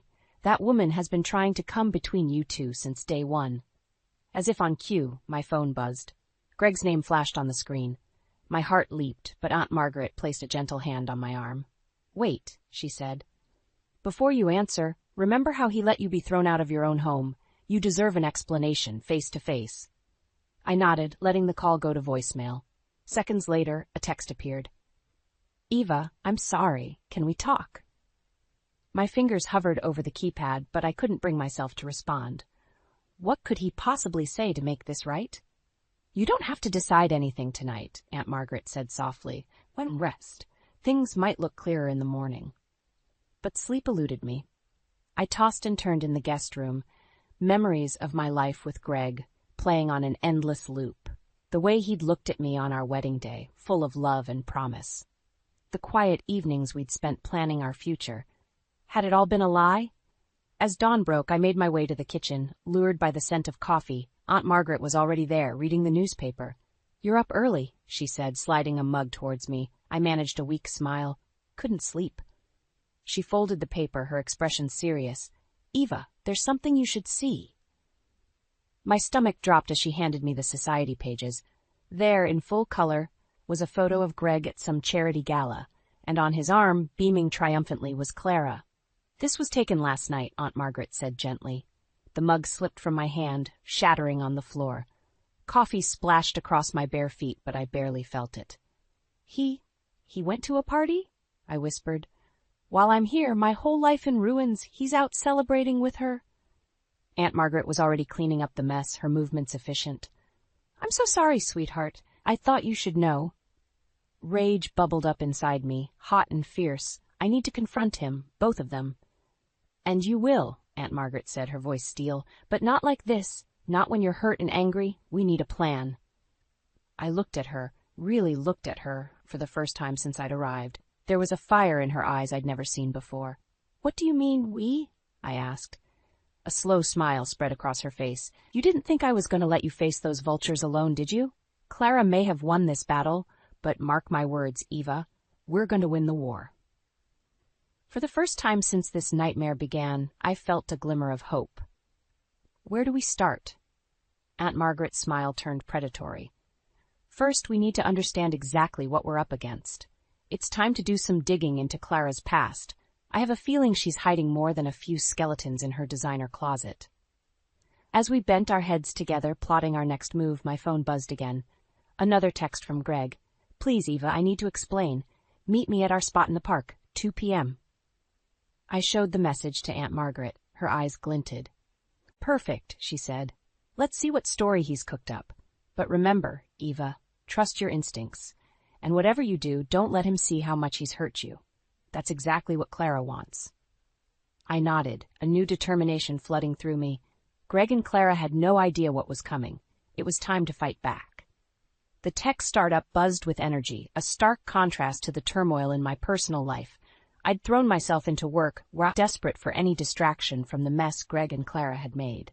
As I pored over lines of code, a gentle tap on my shoulder startled me. "Eva, you okay?" James, my new colleague, looked at me with concern. "You've been staring at that screen for hours." I forced a smile. "I'm fine. Just focused." James wasn't buying it. "Come on, let's grab coffee. You look like you could use a break." As we walked to the nearby cafe, James's easy demeanor slowly chipped away at my defenses. Before I knew it, I was spilling the whole sordid tale. Wow," James said, shaking his head. "I'm so sorry you're going through this." I sighed, stirring my latte absently. "Thanks, I just wish I knew what was really going on. Why would Greg do this?" James leaned forward, his expression thoughtful. "You know, I might be able to help with that." My eyebrows shot up. "How?" "Well, before I moved here, I worked in digital forensics," he explained. "If Greg's been communicating with his mother about this, there might be a trail we can follow." Hope flared in my chest, quickly followed by doubt. "I don't know, James. That seems invasive." He held up his hands. "It's just an option. But Eva, you owe it to yourself to find the truth. Don't let them rob you of your peace." His words echoed in my mind as I returned home that evening. Aunt Margaret was waiting, a gleam in her eye that I'd come to recognize as her plotting look. "I've been doing some digging," she announced, "and I think I found something interesting about Clara." My pulse quickened. "What is it?" Aunt Margaret pulled out a stack of old newspapers. "It seems our dear Clara has a history of, shall we say, meddling in her children's relationships." As we pored over the articles, a pattern emerged. Clara had interfered in not just Greg's past relationships, but those of his siblings as well. Each time, she'd manipulated situations to drive wedges between couples, always positioning herself as the devoted mother. "She's been doing this for years," I whispered, horrified. "But why?" Aunt Margaret's expression was grim. "Control, dear. It's all about control." A text from Greg interrupted our research. "Eva, please. We need to talk. I can explain everything." I showed Aunt Margaret the message, my hands shaking. "What should I do?" She squeezed my shoulder. "That's up to you, sweetheart. But remember, knowledge is power, and now you have knowledge." Taking a deep breath, I typed out a reply. "Fine. Tomorrow, 2 p.m. The coffee shop on Main." As I hit send, James's offer echoed in my mind. Was it wrong to want concrete proof? To need more than just Greg's word? "Aunt Margaret," I said slowly, "what if there was a way to know for sure what Greg and Clara have been saying to each other?" Her eyebrows rose. "Go on," I explained James's suggestion, watching her face carefully. To my surprise, she nodded. "Desperate times, dear," she said. "If they're willing to play dirty, maybe it's time we level the playing field." The next morning, I arrived at work early, my stomach in knots. James was already there, a questioning look on his face. "I'll do it," I blurted out. "Can you help me find out what they've been saying?" James nodded, his expression serious. "Are you sure about this, Eva?" I thought about the years I'd spent building a life with Greg, the future we'd planned together. Then I remembered Clara's smug face as she locked me out of my own home. "I'm sure," I said firmly. I need to know the truth. As James began setting up his equipment, a notification popped up on my phone, an email from an unknown sender. With trembling fingers, I opened it. The subject line read, "The truth about Clara Trent." Attached was a video file. As I pressed play, Clara's face filled the screen, her expression cold and calculating. And then she began to speak, revealing secrets that would change everything. The video of Clara's confession burned in my mind as I threw myself into work. Each line of code I wrote felt like a step away from the chaos she'd created. James and I had been assigned a major project, developing a new security system for a high-profile client. It was exactly the distraction I needed. "Eva, these algorithms are incredible," James said, leaning over my shoulder to examine my screen. "You've got an incredible talent. Don't let anyone dim your light." His words warmed me, a stark contrast to the cold manipulation I'd endured from Clara. "Thanks, James. I couldn't have done it without your support." As we worked late into the evening, I found myself opening up to James about the video. "I can't believe Clara would go to such lengths to control Greg's life. She admitted to sabotaging all his previous relationships, even going as far as hiring people to create false evidence of infidelity." James shook his head, disgust evident on his face. "That's beyond toxic. Have you shown Greg the video yet?" I sighed, the weight of my decision heavy on my shoulders. "No, I'm not sure if I should. Part of me wants to confront him with it, but another part wants to move on." James finished softly. I nodded, surprised at how well he understood. "Is that terrible of me?" "Not at all," he assured me. "You've been through hell, Eva. It's natural to want to protect yourself." As if on cue, my phone buzzed. A text from Greg. "Eva, please. We need to talk. I miss you." My heart clenched. Despite everything, a small part of me still longed for the life we'd had. But the evidence of Clara's manipulation was undeniable. Could I ever trust Greg again, knowing how easily he'd been swayed by his mother? "You don't have to decide anything right now," James said gently, noticing my distress. "Let's focus on finishing this project. Success is the best revenge, right?" I managed a weak smile, grateful for his understanding. Over the next few days, we poured ourselves into our work. The more we accomplished, the more confident I felt. For the first time since the betrayal, I began to see a future beyond the pain Clara had caused. On the day of our presentation to the client, I felt a surge of excitement. This was my chance to prove my worth, not just to the company, but to myself. As I stood before the board, outlining our innovative security measures, I caught James's encouraging smile from the back of the room. "Miss Trent, this is impressive work," the CEO said as I concluded. "We'd like to offer you a permanent position as head of our cybersecurity division." Stunned, I glanced at James, who was beaming with pride. "Thank you, sir. I'm honored." As we left the meeting, riding high on our success, James pulled me into a celebratory hug. The warmth of his embrace stirred something in me, a feeling I thought I'd lost. But our moment was shattered by a familiar voice. "Eva?" I turned to see Greg standing in the lobby, his face a mix of confusion and hurt as he took in the scene before him. "I've been trying to reach you. I didn't realize you'd moved on so quickly." The accusation in his tone ignited a fire within me. "Moved on? Greg, you kicked me out of our home without so much as a conversation. You let your mother dictate our entire relationship." Greg's eyes widened. "What are you talking about? I never—" "Save it," I cut him off, my voice shaking. "I know everything, Greg, about Clara's manipulation, about how she's controlled your life. I have proof." The color drained from his face. "Eva, please, let me explain." I stood at a crossroads, the weight of the video evidence heavy in my pocket. In that moment, I had to decide. Confront Greg with the truth and potentially shatter what remained of our relationship, or walk away and fully embrace the new life I was building. James placed a supportive hand on my shoulder. "Whatever you decide, Eva, I'm here for you." Taking a deep breath, I made my choice. I paced Aunt Margaret's living room, the weight of my decision heavy on my shoulders. The confrontation with Greg at my workplace had left me shaken, but also more determined than ever to take control of my life. "If you're going to confront them, be smart about it," Aunt Margaret advised, her eyes sharp with concern. "They must understand the weight of their actions." I nodded, my mind racing. "I have the video of Clara confessing everything, but is it enough?"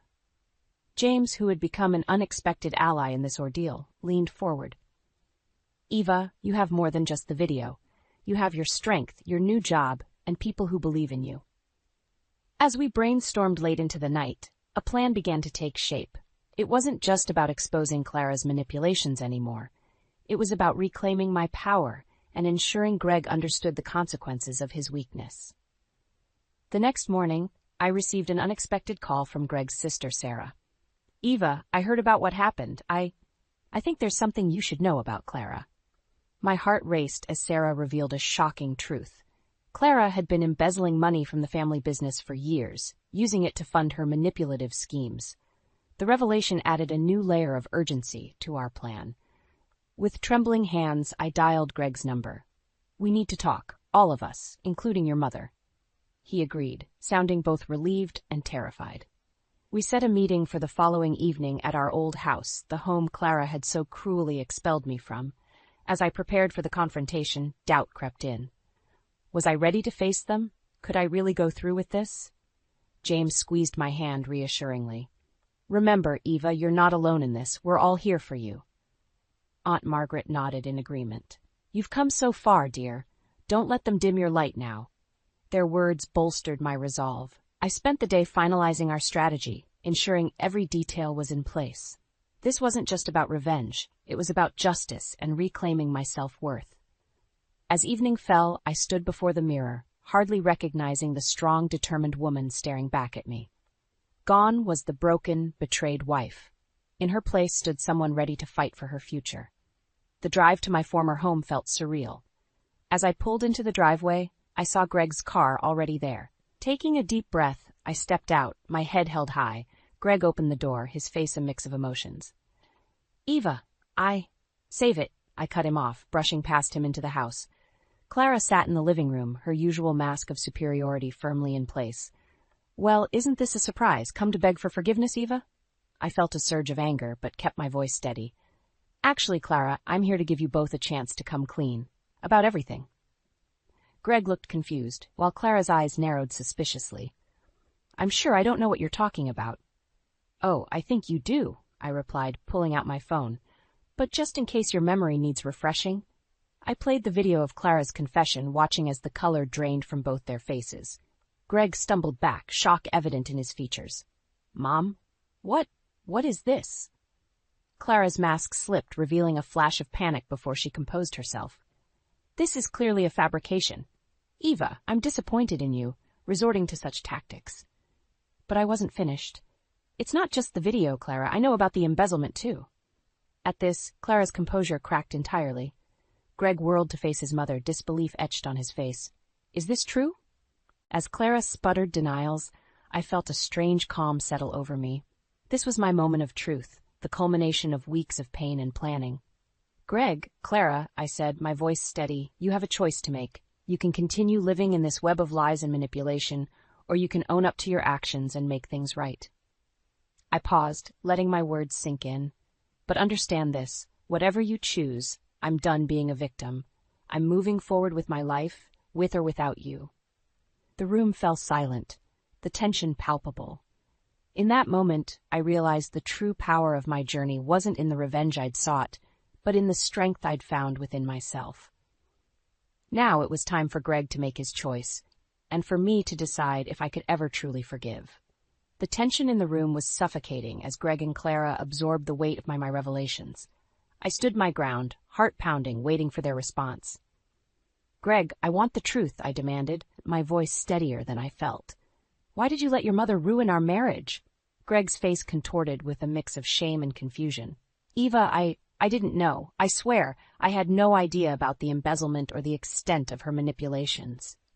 Clara's eyes darted between us, her usual composure cracking. "This is preposterous. Greg, don't listen to her lies. She's trying to turn you against me. Can't you see?" I pulled out my phone, my finger hovering over the play button. "Should we watch the video again, Clara? Or maybe we should call Sarah and have her explain about the missing funds?" Greg's head snapped up at the mention of his sister.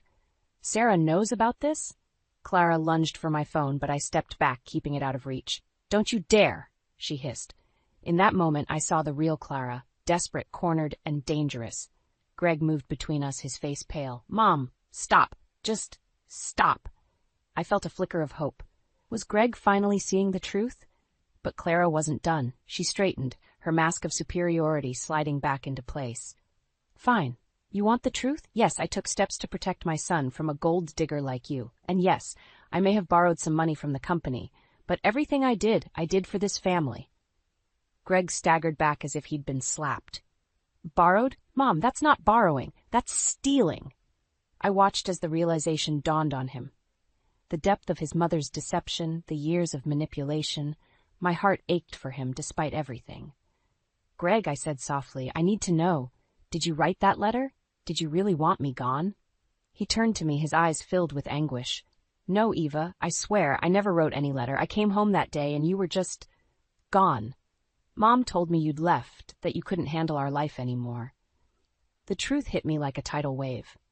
All this time, we'd both been pawns in Clara's twisted game. Clara scoffed. Oh, please, you were miserable, Greg. I did what I had to do to free you from her clutches. Free him? I exploded. You destroyed our marriage, you manipulated your own son, stole from your family, all to maintain your sick control over Greg's life. Greg's face hardened. Enough, Mom. I want you out of this house. Now. Clara's eyes widened in disbelief. You can't be serious. Where am I supposed to go? I don't care. Greg said, his voice cold. But you're not welcome here anymore. As Clara sputtered and protested, Greg turned to me. Eva, I am so sorry. I had no idea. Can we talk? Please? I know I don't deserve it, but I need to explain. I hesitated, torn between the lingering love I felt for Greg and the pain of our shattered trust. Before I could respond, my phone buzzed. It was James. Eva, are you okay? Do you need backup? His concern warmed me, reminding me of the new life I'd built, the strength I'd found. I looked at Greg, seeing the hope and remorse in his eyes, then at Clara, still spewing venom even as she gathered her things. In that moment, I realized the choice before me wasn't just about forgiveness. It was about the future I wanted to create for myself. I'll think about it, Greg, I said finally, but right now, I need some time. As I walked out of the house that was once my home, I felt a strange mix of closure and uncertainty. The confrontation I'd dreamed of for weeks was over, but the real challenge was just beginning. Could I forgive Greg? Did I even want to? And what about James, who'd been my rock through all of this? I got into my car, my mind reeling. One thing was clear, the life I'd known was gone forever. Now I had to decide what to build from its ashes. The soft rustling of leaves in Aunt Margaret's garden did little to calm my racing thoughts. I paced the winding stone path, waiting for Greg to arrive. After our confrontation with Clara, he had begged for a chance to explain himself. Against my better judgment, I agreed to meet him here, on neutral ground. Aunt Margaret watched from the porch, her presence a comforting anchor. Remember, Eva, she had said earlier, whatever happens, you're stronger now. Trust your heart, but don't forget your head. The creak of the garden gate made me turn. Greg stood there, looking more haggard than I'd ever seen him. His eyes met mine, filled with a mixture of hope and fear. Eva, he began, his voice cracking, I can't begin to tell you how sorry I am. I held up a hand, stopping him. Before you say anything else, Greg, I need to know everything. No more lies, no more half-truths. I deserve that much. He nodded, sinking onto a nearby bench. For the next hour, Greg poured out a story of manipulation and control that spanned years. Clara's subtle undermining of our relationship, her financial hold over Greg, the constant guilt and emotional blackmail. I was weak, Greg admitted, his shoulders slumping. I let her come between us, and I'll regret that for the rest of my life. But Eva, I still love you. I never stopped loving you. His words hit me like a physical blow. Part of me wanted to fall into his arms, to believe that love could conquer all. But the stronger part, the part that had grown and thrived in the face of adversity, held back. Love isn't enough, Greg, I said softly. What about trust, respect, partnership? You let your mother destroy all of that. Greg's face crumpled. I know, but please, Eva, give me a chance to make it right. We can start over, rebuild what we had. As he spoke, my phone buzzed. A message from James. Hope everything's okay. Remember, you deserve happiness, Eva, whatever that looks like for you. In that moment, the full weight of my decision crashed down on me. Greg, my past, the comfort of the familiar, sat before me, offering a second chance. But James, representing my new life, my growth, my independence, was just a call away. "I don't know if I can do this, Greg," I whispered, tears threatening to spill. "How can I ever trust you again?" Greg reached for my hand, his touch both familiar and foreign. "I'll do whatever it takes, Eva. Therapy, cutting ties with my mother, anything. I know I don't deserve it, but I'm asking for one more chance." I closed my eyes, overwhelmed. Images flashed through my mind. Our wedding day, full of hope and promise. The night Clara threw me out, shattering my world. James's encouraging smile as we worked late nights on our project. Aunt Margaret's unwavering support. When I opened my eyes, I saw Greg watching me, his expression a mix of love and desperation. Behind him, I caught sight of Aunt Margaret on the porch, her face etched with concern. "I need time, Greg," I said finally. "This isn't a decision I can make right now. There's too much at stake." He nodded, disappointment and understanding warring on his face. "I understand. Just know that I'll be here, Eva, whatever you decide." As Greg left, I sank onto the bench, emotionally drained. Aunt Margaret joined me, wrapping a comforting arm around my shoulders. "Oh, sweetheart," she sighed. "What a mess." I leaned into her embrace, feeling like a lost child. "What do I do, Aunt Margaret? How do I choose between the life I had and the life I could have?" She stroked my hair gently. "Only you can answer that, Eva. But remember, sometimes the bravest thing you can do is to let go of what was and embrace what could be." As the sun set over the garden, casting long shadows across the flowers Greg and I had once planted together, I realized I was standing at a crossroads. The decision I made now would shape the rest of my life. With a deep breath, I pulled out my phone, my finger hovering over two names, Greg and James. It was time to make a choice. I stood in front of the mirror in my new office, smoothing down my blazer. The nameplate on the desk behind me read Eva Trent, Chief Information Security Officer. It still felt surreal. "Ready for your first day as CISO?" James asked, leaning against the doorframe with a proud smile. I took a deep breath, as ready as I'll ever be. As we walked to the conference room for my first executive meeting, I couldn't help but marvel at how much had changed in just a few months. The day I chose to call James instead of Greg had been the first step on this new path. The meeting was a whirlwind of introductions, strategy discussions, and future planning. As I presented my vision for the company's cybersecurity, I caught James beaming at me from across the table.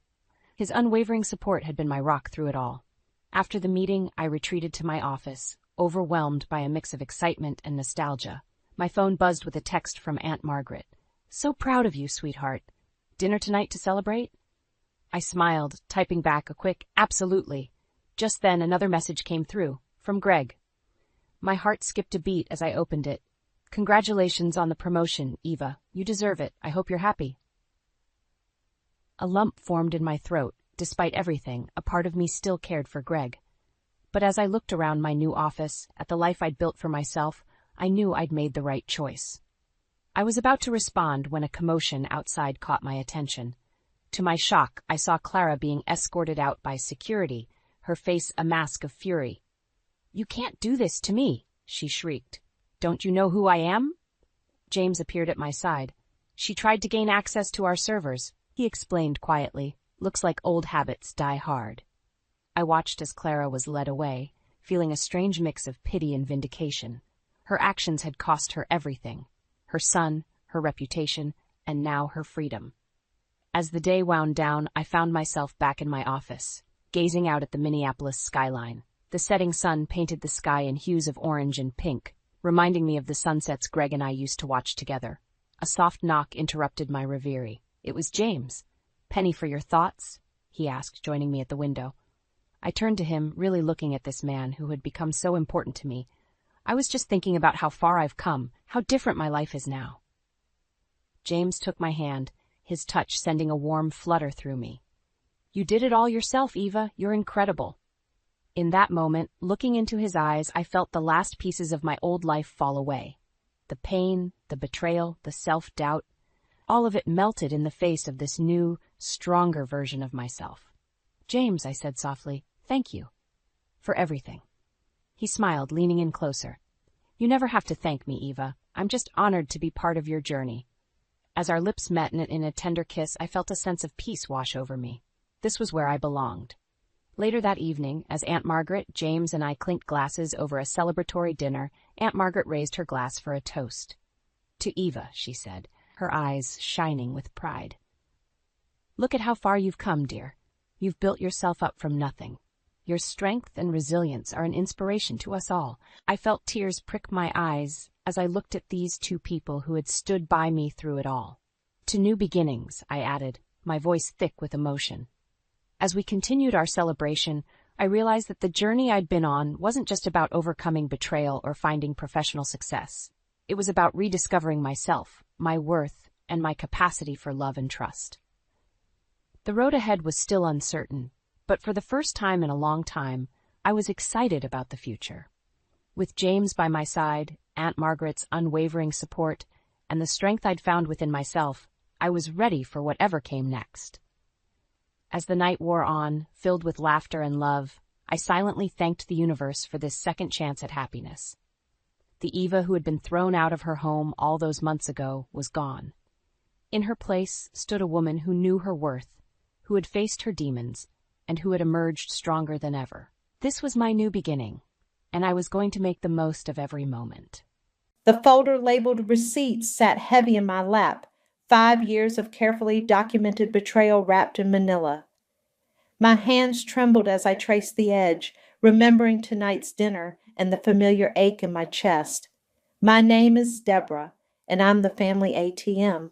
6 hours earlier, I'd walked into my parents' house, exhausted from back-to-back shifts at the pharmacy and the call center. The aroma of Mom's lasagna filled the air, but experience had taught me that good food usually meant bad news. "Debbie, perfect timing," Mom called from the kitchen. "Linda's about to share her exciting news." Of course she was. My younger sister's exciting news had cost me roughly $40,000 over the past 3 years, but who's counting? Oh, right, I am, down to the penny. Linda bounced into the dining room, her artistic soul apparently requiring designer clothes and fresh highlights, while I wore the same Target sweater I'd had since college. "I got accepted into the Venice Summer Arts program." "That's wonderful, sweetheart," Dad beamed, passing the garlic bread. "Tell your sister all about it." I forced a smile, already calculating the cost. "Venice, Italy?" Obviously, Linda rolled her eyes. "It's a 6-week intensive with some of Europe's top artists. Only 30 people got in." Mom appeared with the lasagna practically glowing. "Isn't it amazing? Our little girl studying in Venice." "How much?" I asked, cutting straight to the point. The room went quiet. Dad suddenly became very interested in his napkin.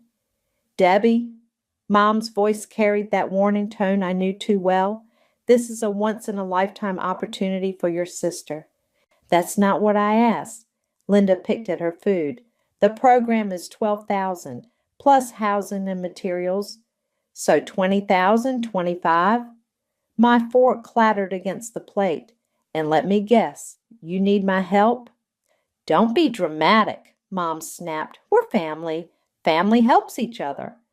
I laughed, a harsh sound that surprised even me. "Really? Where was that family spirit when I needed help with my student loans? Or when my car broke down last month?"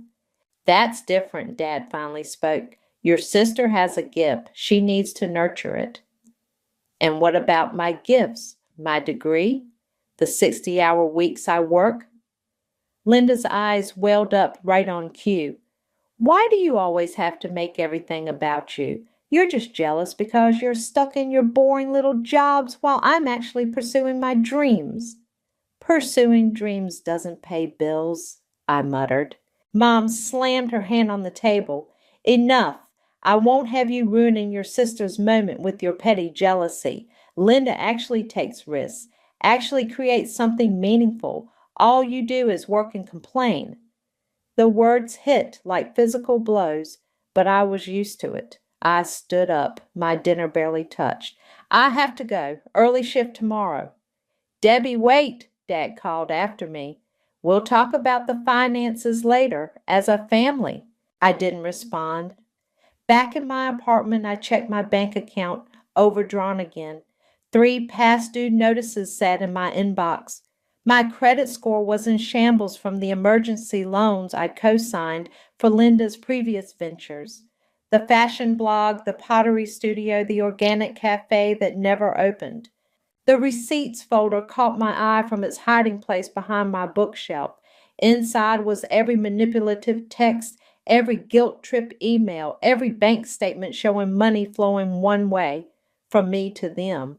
5 years of documented financial abuse, tax fraud, and lies, all meticulously organized and waiting. My phone buzzed. Mom again. We need to discuss Venice. Linda's deposit is due next week. Don't be selfish. I opened the folder and pulled out the first document, a loan application in my name that I'd never signed. My hands stopped shaking. They say revenge is a dish best served cold, but sometimes revenge is served with a side of audit notices and public exposure. I'd been planning this moment for years, building my case piece by piece while playing the role of compliant daughter. I grabbed my laptop and opened a fresh email. Dear Mr. Holmes, I'd like to report suspected tax fraud. My finger hovered over the send button. Once I did this, there would be no going back. No more family dinners, no more pretending, no more being the reliable ATM for Linda's dreams. The phone buzzed again. Your sister is crying. I hope you're happy with yourself. I clicked send. I wasn't happy. But for the first time in years, I felt something better than happiness. I felt free. The banging on my apartment door started at 7 a.m. sharp. I knew it was them before I even checked the peephole. Only my family had this particular way of demanding attention. Deborah Marie, open this door right now. Mom's voice carried through the thin walls. I took a deep breath, straightened my shoulders, and opened the door to find my entire family crowded in the hallway. Mom looked ready for battle in her tennis club outfit. Dad wore his disappointed father frown, and Linda was dressed for maximum sympathy in a baggy sweater that made her look smaller and more vulnerable. We need to talk about your car, Mom announced, pushing past me into my apartment. I blinked. My car? Linda needs transportation for her summer program, Dad explained, following Mom inside. The retreat center is pretty remote. Wait, I held up my hand. You want my car? The one I need to get to both my jobs? Linda perched on my second-hand couch, eyes wide and pleading. It's just for 6 weeks, Debbie, and you'd get really good money for it. Used car prices are up right now. The audacity struck me speechless for a moment. They wanted me to sell my only means of transportation, a beat-up Honda with 180,000 miles on it, so Linda could have spending money in Venice? Absolutely not, I said. Don't be difficult, Mom snapped. Your sister needs this opportunity. You can take the bus to work for a few months until you save up for another car. A memory flashed. Me at 18, begging for help with my first car payment. Mom's cold response. You chose to work instead of pursuing your talents. Deal with the consequences. The bus doesn't run to the call center, I said. I'd lose that job. Dad stepped forward using his reasonable voice. Sometimes we have to make sacrifices for family, sweetheart. Sacrifices, I laughed, like the $5,000 I gave Linda for her revolutionary pottery business, or the $3,000 for her food blog equipment that she used twice. That's not fair, Linda jumped up. I'm still building my brand. Not everyone can be content with a boring, soulless existence like you. At least my boring existence pays its own bills. Mom's face darkened. I raised you better than this, Deborah. This selfish attitude. Selfish? My voice cracked. I've given everything I have. I live in a crappy apartment. I work 2 jobs. I can barely make minimum payments on the credit cards you convinced me to take out for Linda's projects. When is it enough? We're not having this discussion, Mom declared. The car needs to be sold by Friday. Linda's deposit is due. No. The room went silent. That single word felt like breaking chains. What did you say? Mom's voice was dangerous. I said, no, not anymore, not ever again. Linda burst into tears right on schedule. Dad moved to comfort her while Mom stepped into my space, using her height advantage to loom over me. Listen carefully, she hissed. Your sister has real talent, real potential. While you waste your life pushing papers and counting pills, she could be creating something meaningful. Are you really so bitter that you destroy her dreams? I thought about the email I'd sent last night, about the documents safely stored in my bank deposit box, about years of carefully gathered evidence. Her dreams aren't my responsibility, I said quietly, and neither is your tax fraud. Mom's face went white. Dad's head snapped up. What did you just say? He demanded. Nothing, I smiled. Just thinking out loud about family responsibilities. Now I have a shift in 30 minutes and I need my car to get there. Please leave. This isn't over, Mom warned, grabbing her purse. You're making a huge mistake. Linda paused at the door, mascara running. I hope you're happy, destroying your only sister's future because you're jealous.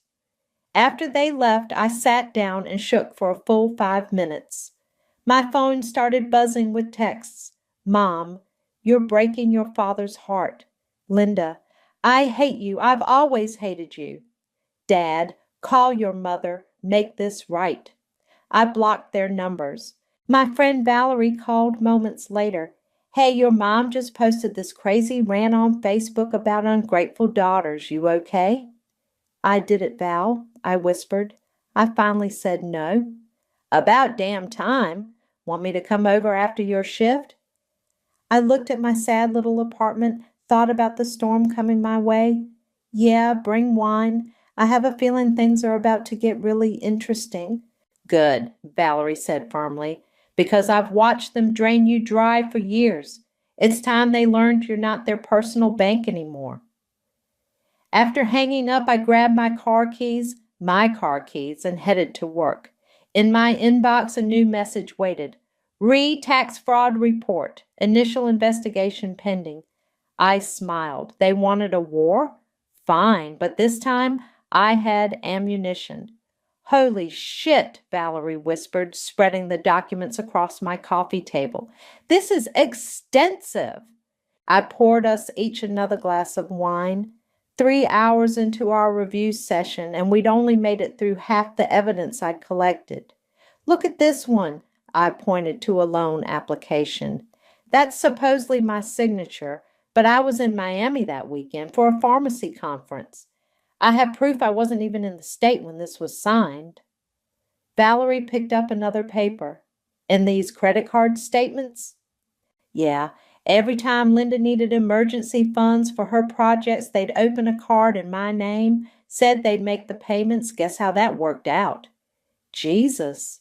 Valerie took a long drink. But this is the worst part, these tax documents. They've been claiming you as a dependent while simultaneously using your Social Security number for business loans? I nodded. Dad's accounting skills at work. He's been helping Linda write off her art expenses through some shell company they created, using my identity, of course. My phone buzzed. Another blocked call from Mom. That made 17 today. What finally pushed you over the edge? Valerie asked softly. I mean, you've been collecting this evidence for years, but something must have triggered. Remember last Christmas? My voice caught. When I couldn't afford my insulin copay? Valerie's face darkened. When you ended up in the ER? I called Mom begging for help, just $300. She said they were tapped out because Linda needed new photography equipment. I laughed bitterly.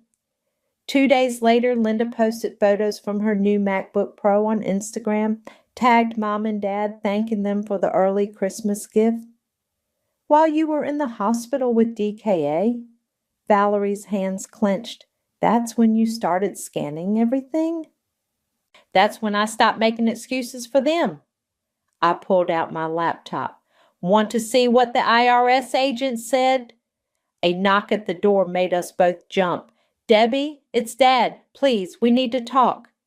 Valerie helped me quickly gather the documents, shoving them into my bedroom. I opened the door just enough to see him. It's late, Dad. Your mother's a wreck, he said. Linda lost her deposit spot for Venice. Is that what you wanted? What I wanted was parents who loved both their daughters equally. He flinched. That's not fair. We've always supported. Supported who, Dad? Because I have 5 years of bank statements that show exactly who you've been supporting. Money isn't everything, Deborah. No, but respect is, trust is, family is supposed to be. I met his eyes. Did you know I was hospitalized at Christmas? He shifted uncomfortably. Your mother mentioned you weren't feeling well. I could have died, but Linda needed a laptop.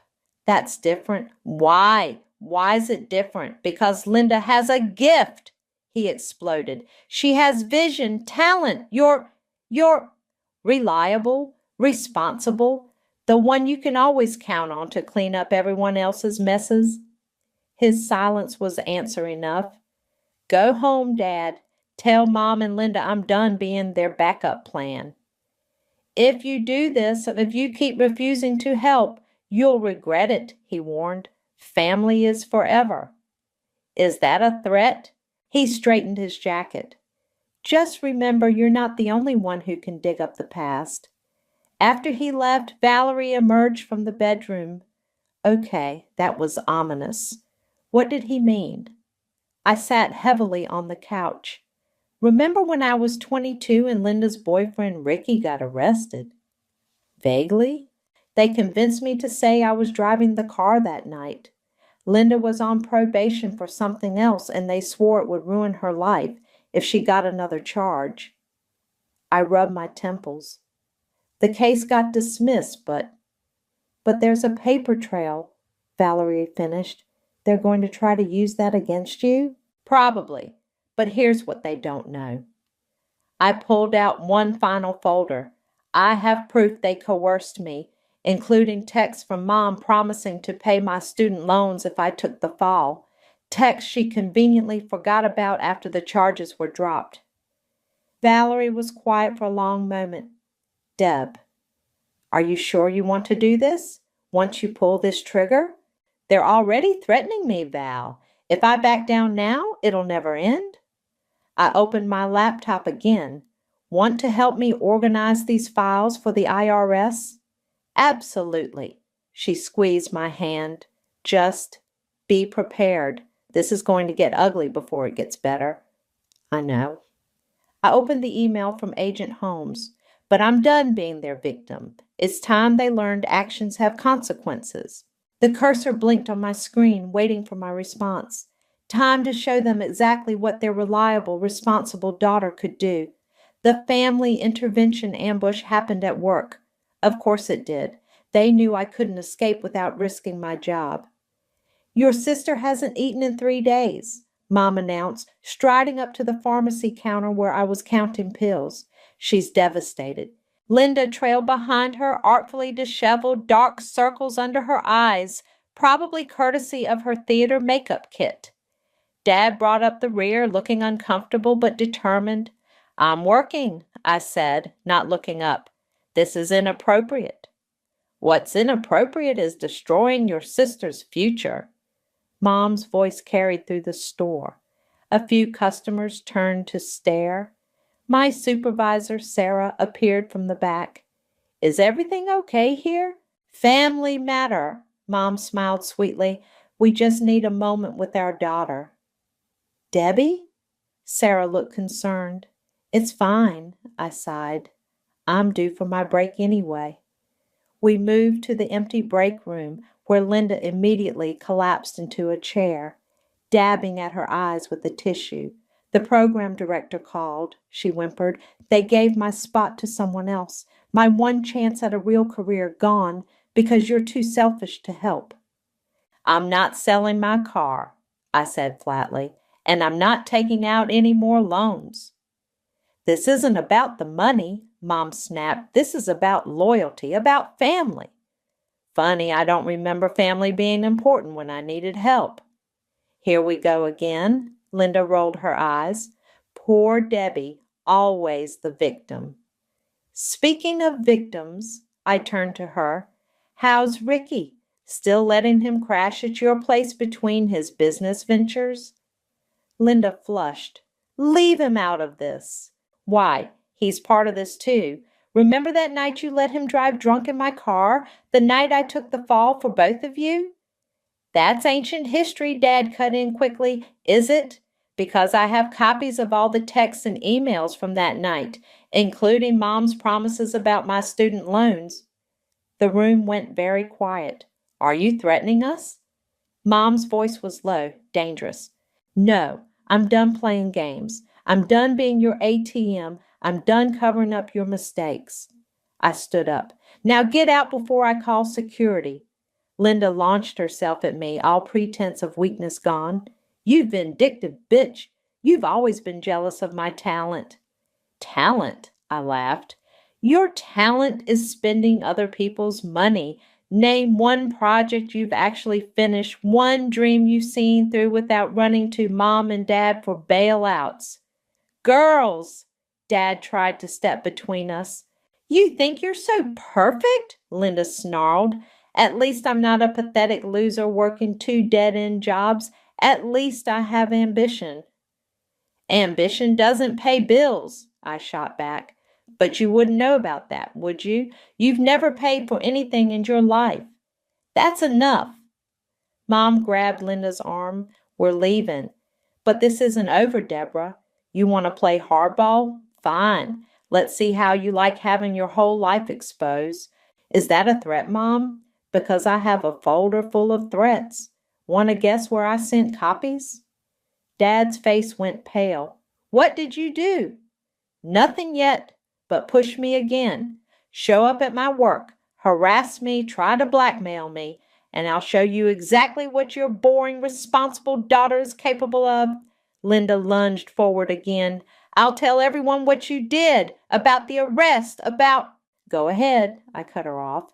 Tell them everything, but remember I've got receipts for everything. My supervisor appeared in the doorway. Everything okay? I heard shouting. They were just leaving, I said calmly. Weren't you? Mom's face was a mask of fury, but she plastered on a smile. Of course. We'll continue this discussion later. No, I said. We won't. After they left, I sat down heavily, hands shaking. My phone buzzed. A text from Valerie. Just saw your mom's new Facebook post. You okay? I checked Facebook. Mom had already posted a long, dramatic story about ungrateful children and broken families. Linda had shared it, adding her own tearful commentary about betrayal. Fine. They wanted to play it this way? I opened my email and composed 2 messages. The first went to Agent Holmes at the IRS, attaching the final batch of documented fraud evidence. The second went to Bonnie Peters at the local newspaper with a carefully worded tip about a prominent local family's financial schemes. What goes around comes around, I muttered, clicking send. My phone immediately lit up with a text from Linda. Mom's having chest pains because of you. I hope you're happy. I blocked her number and went back to work, counting pills with steady hands. The time for guilt was over. They'd made their choices. Now they could live with the consequences. The IRS letter arrived at my parents' house on a Tuesday. I knew because I could hear Mom scream from 3 houses away as I walked past on my way to the bus stop. My phone rang immediately. I let it go to voicemail. At work, Valerie texted me a screenshot of Mom's latest Facebook status.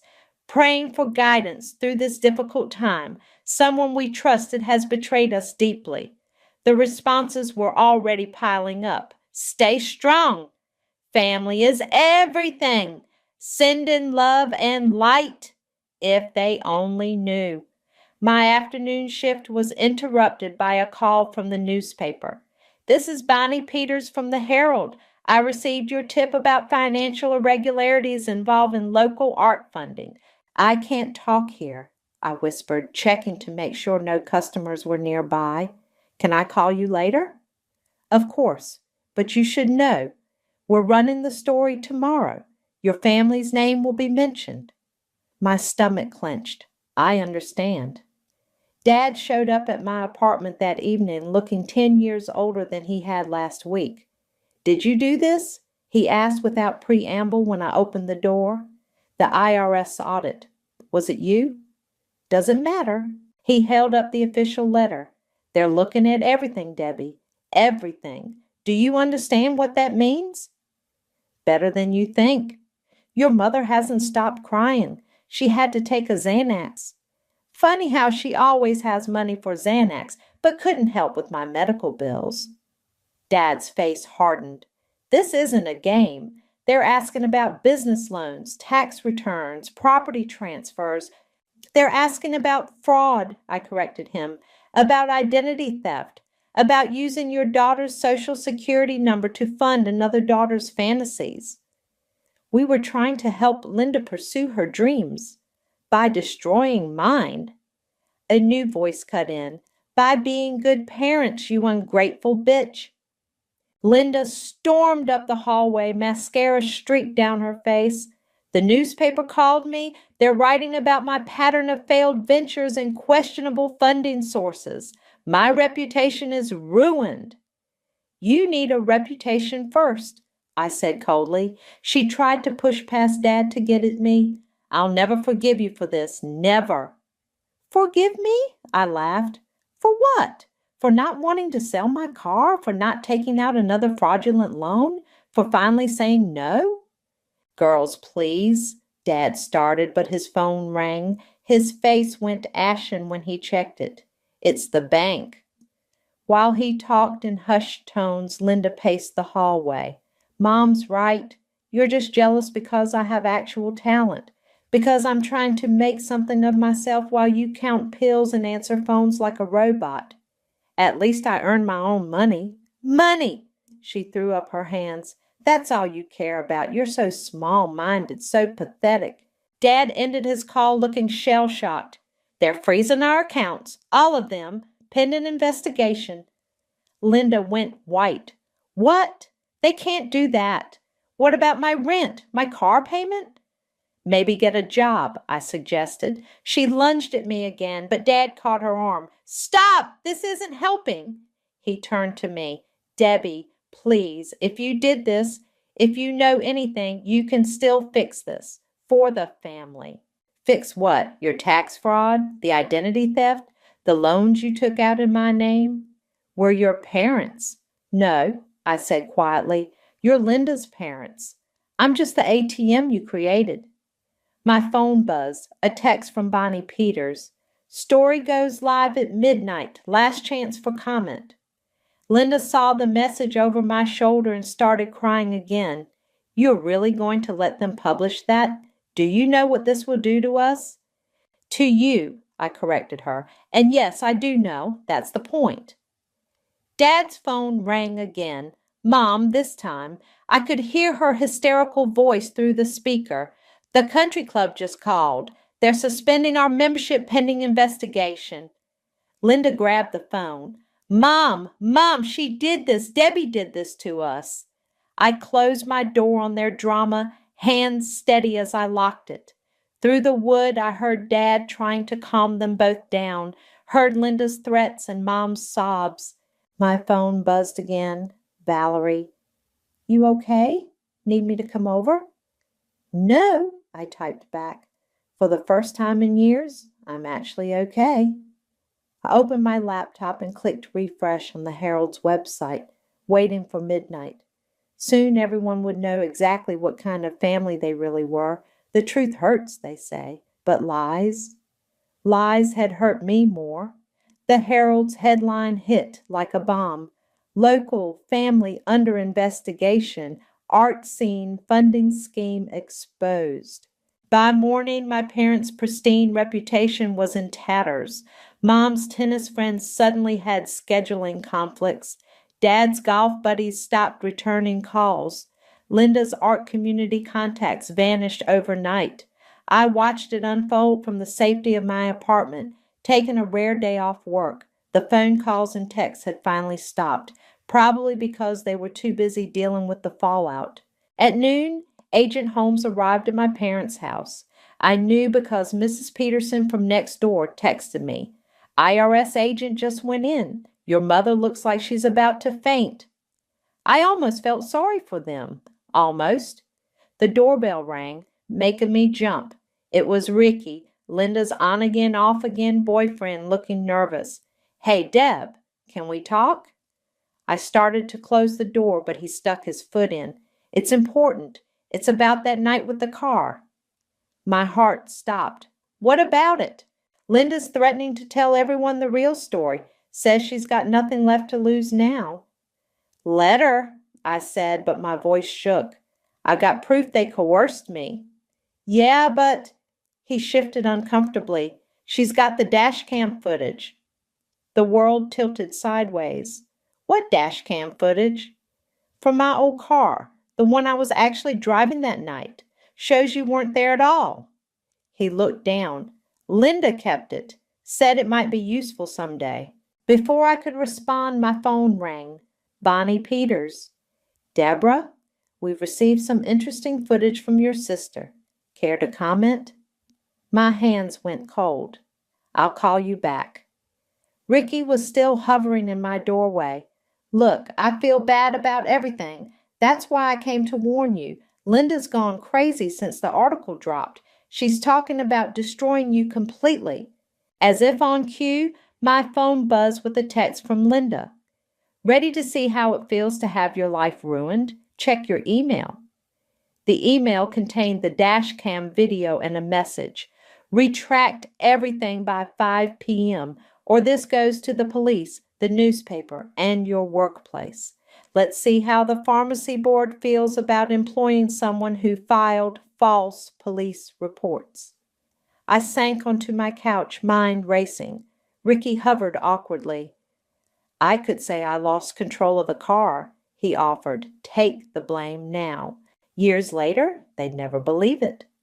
My phone rang again. Valerie this time. Have you seen what your mom just posted? I checked Facebook. Mom had written a long post about the truth coming out and karma coming full circle. Another text from Linda. 4 hours left. Tick-tock. I called Agent Holmes. I need to amend my statement, I said when he answered, about the car incident. The one from 3 years ago. We're already aware of the coercion element. Your mother's texts are quite clear about the financial manipulation they used to force your cooperation. But the dash cam shows Mr. Duncan driving while intoxicated with your sister in the passenger seat, encouraging him to go faster. Yes, we've seen it. Your sister sent it to us this morning, apparently thinking it would help her case. He paused. It didn't. I sat down hard. What? The footage actually proves conspiracy and witness tampering. Your parents' text showed they coerced you into taking the blame by promising financial help they never delivered. If anything, this strengthens the case against them. Relief made me dizzy. So Linda just made things significantly worse for herself and your parents, yes. He sounded almost amused. The DA's office is particularly interested in this new evidence. After hanging up, I texted Linda back, go ahead, send it everywhere. But first, you might want to watch that video again. Pay attention to what you're saying about Dad's creative accounting around minute 6. Her response was immediate. You're bluffing. Am I? TikTok, sis. The next hour brought chaos. Mom posted, then deleted 3 different Facebook rants. Dad's secretary called to say he'd left work early with chest pains. Linda's art collective publicly distanced themselves from her regrettable actions. Ricky, still in my doorway, cleared his throat. So, we good? I looked at him, really looked at him. He'd known about the video for years, watched me struggle with the guilt, said nothing. "Get out," I said quietly, "and tell Linda she just lost her last chance at damage control." After he left, I forwarded the dash cam footage to Bonnie Peters with a new statement. I was coerced into silence by financial abuse and manipulation. Here's proof. Let them try to spin this. I had nothing left to lose and everything to gain from the truth. My phone buzzed one last time. Agent Holmes, interview tomorrow at 9 a.m. Bring everything. I smiled. Oh, I would. The IRS office was exactly as intimidating as I'd imagined. Agent Holmes sat across from me, methodically going through my documents while two other agents took notes. "And these loan applications?" he asked, holding up a stack of papers. "All forged. I was working during the times they were supposedly signed. Here are my time cards and security badge logs to prove it." He nodded, adding them to a growing pile. "Your parents are waiting in another room. Would you be willing to confront them directly?" My heart hammered. Yes. The conference room felt massive. Mom, Dad, and Linda sat on one side, their lawyer between them. Mom had clearly dressed for sympathy. No designer clothes today, just a simple sweater that made her look older, vulnerable. Linda's eyes were red and puffy. Dad wouldn't look at me. "Let's begin," Agent Holmes said, laying out documents. "Mrs. Bailey, can you explain these credit card applications?" Mom's lawyer leaned forward. "My clients are willing to make full restitution." "That's not what I asked." Holmes turned to Mom. "These signatures, did you forge them or did your husband?"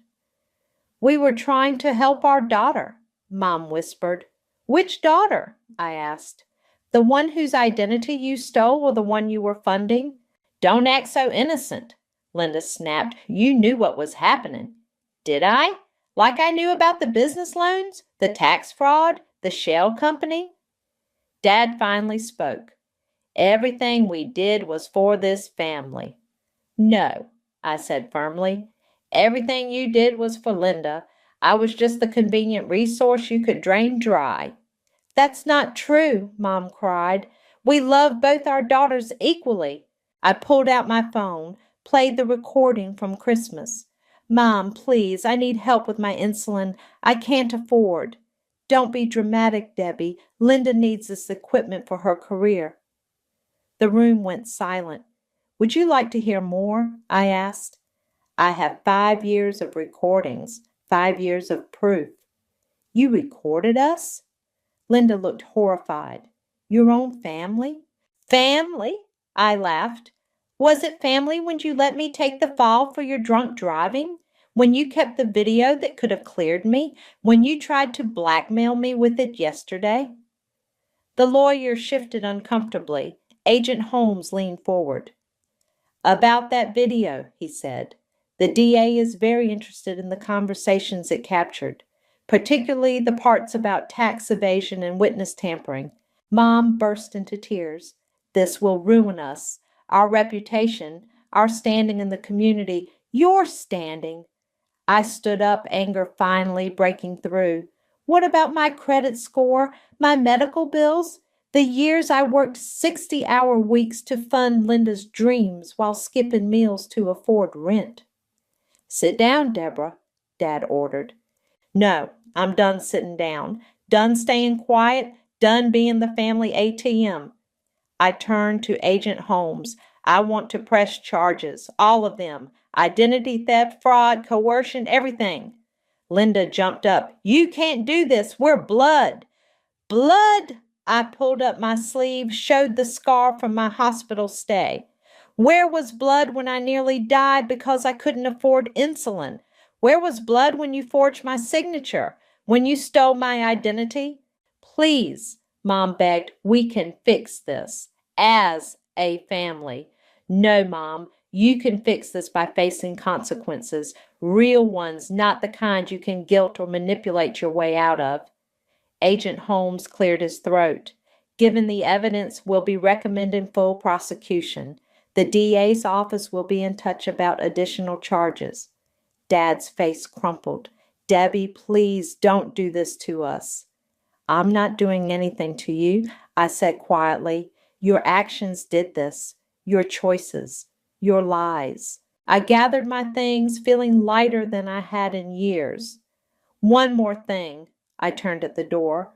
Linda, remember when you said I was jealous of your talent, your ambition? Well, you were right about the ambition part. I've been planning this for years, gathering evidence, building a case. Pretty ambitious, don't you think? Her face went white. Good luck with Venice, I added. I hear they have nice prisons in Italy. Maybe you can paint there. Outside, Valerie waited in her car. How'd it go? I buckled my seatbelt, watching through the window as my family huddled with their lawyer. It's done. Finally done. You okay? No, I admitted, but I will be. For the first time in my life, I will be. We drove away, leaving behind the wreckage of lies, manipulation, and broken family ties. It hurt. God, it hurt. But sometimes healing only starts after you lance the wound, and I was finally ready to heal. The last box from my old apartment felt lighter than expected. Setting it down in my new living room, I breathed in the unfamiliar smell of fresh paint and possibility. My phone buzzed, a news alert about my family. I'd stopped blocking these. Local couple pleads guilty to financial fraud. Daughter faces additional charges. Need help unpacking? Valerie called from the kitchen where she was arranging my measly collection of plates. Almost done. I opened the box, photo albums. Of course it would be photos. The doorbell rang. Sarah, my supervisor from the pharmacy, stood there with a small gift bag. Housewarming present, she said, stepping inside. Plus, I wanted to check on you. The news coverage has been intense. I'm okay. I pulled out a framed photo, me at graduation, before everything went wrong. Actually, I'm better than okay. The pharmacy board was impressed, you know, Sarah said, setting down the gift bag. How you documented everything, reported it properly. They're considering you for the management training program. I blinked. Really? Really? Turns out being methodical and responsible isn't so boring after all. My phone buzzed again. Agent Holmes. Final restitution numbers calculated. Meeting tomorrow? Valerie emerged from the kitchen. Hey, I found your mom's old lasagna recipe. Should I toss it? No, I said, surprising myself. Keep it. Just because they're toxic doesn't mean the lasagna has to be. Sarah picked up the newspaper on my counter, another headline about the case. Have you heard from them at all? Linda's lawyer tried to make a deal. She'd testify against our parents in exchange for immunity. I shook my head. The DA declined. Too much evidence against all of them. Good, Valerie said firmly. Actions have consequences. The doorbell rang again. This time it was Mrs. Peterson, my parents' old neighbor. I brought cookies, she said without preamble, and I wanted you to know what you did was brave. We all watched for years, saw how they treated you. Nobody said anything. We should have. I invited her in, and soon my small living room was full of conversation and warmth. Real warmth, not the artificial kind my family had specialized in. My phone buzzed one last time. An email from Bonnie Peters. Follow-up story about financial abuse survivors. Interest in sharing your perspective? You should do it, Valerie said, reading over my shoulder. Help other people recognize the signs. Maybe. I looked around my new space, modest but mine, bought with my own money, no strings attached. First, I need to finish unpacking. Mrs. Peterson helped me hang the graduation photo. You know what I always wondered? Why did you keep such detailed records? You must have known, even years ago, that something wasn't right. I did, I admitted, But they always made me doubt myself, called me paranoid, oversensitive. The records were my reality check, proof I wasn't crazy. And now they're proof in court, Sarah added. Justice is nice, I said, but freedom is better. Freedom to say no, to have boundaries, to live without guilt. Valerie raised her coffee cup. To freedom, then, and to karma. To karma, everyone echoed. Later, after my guests left, I found one last photo at the bottom of the box. My whole family at Linda's art show opening, me slightly out of frame as usual. I started to throw it away, then stopped. Instead, I put it in a drawer, not to display, not to dwell on, but to remember. Remember that love shouldn't hurt. Remember that family isn't supposed to drain you dry. Remember that sometimes the strongest thing you can do is walk away. My phone lit up with a text from an unknown number. Linda, I hope you're happy. You've destroyed everything. I typed back, no, Linda, you destroyed everything. I just exposed it. Then I blocked the number, put on music, and started arranging my books on their new shelves. Outside, the sun was setting on my small balcony where I'd placed a single potted plant. My first attempt at growing something of my own. It wasn't much, but it was real. Like the job I'd earned through hard work. Like the friends who showed up without being manipulated. Like the peace I felt, sitting in my own space, answering to no one but myself.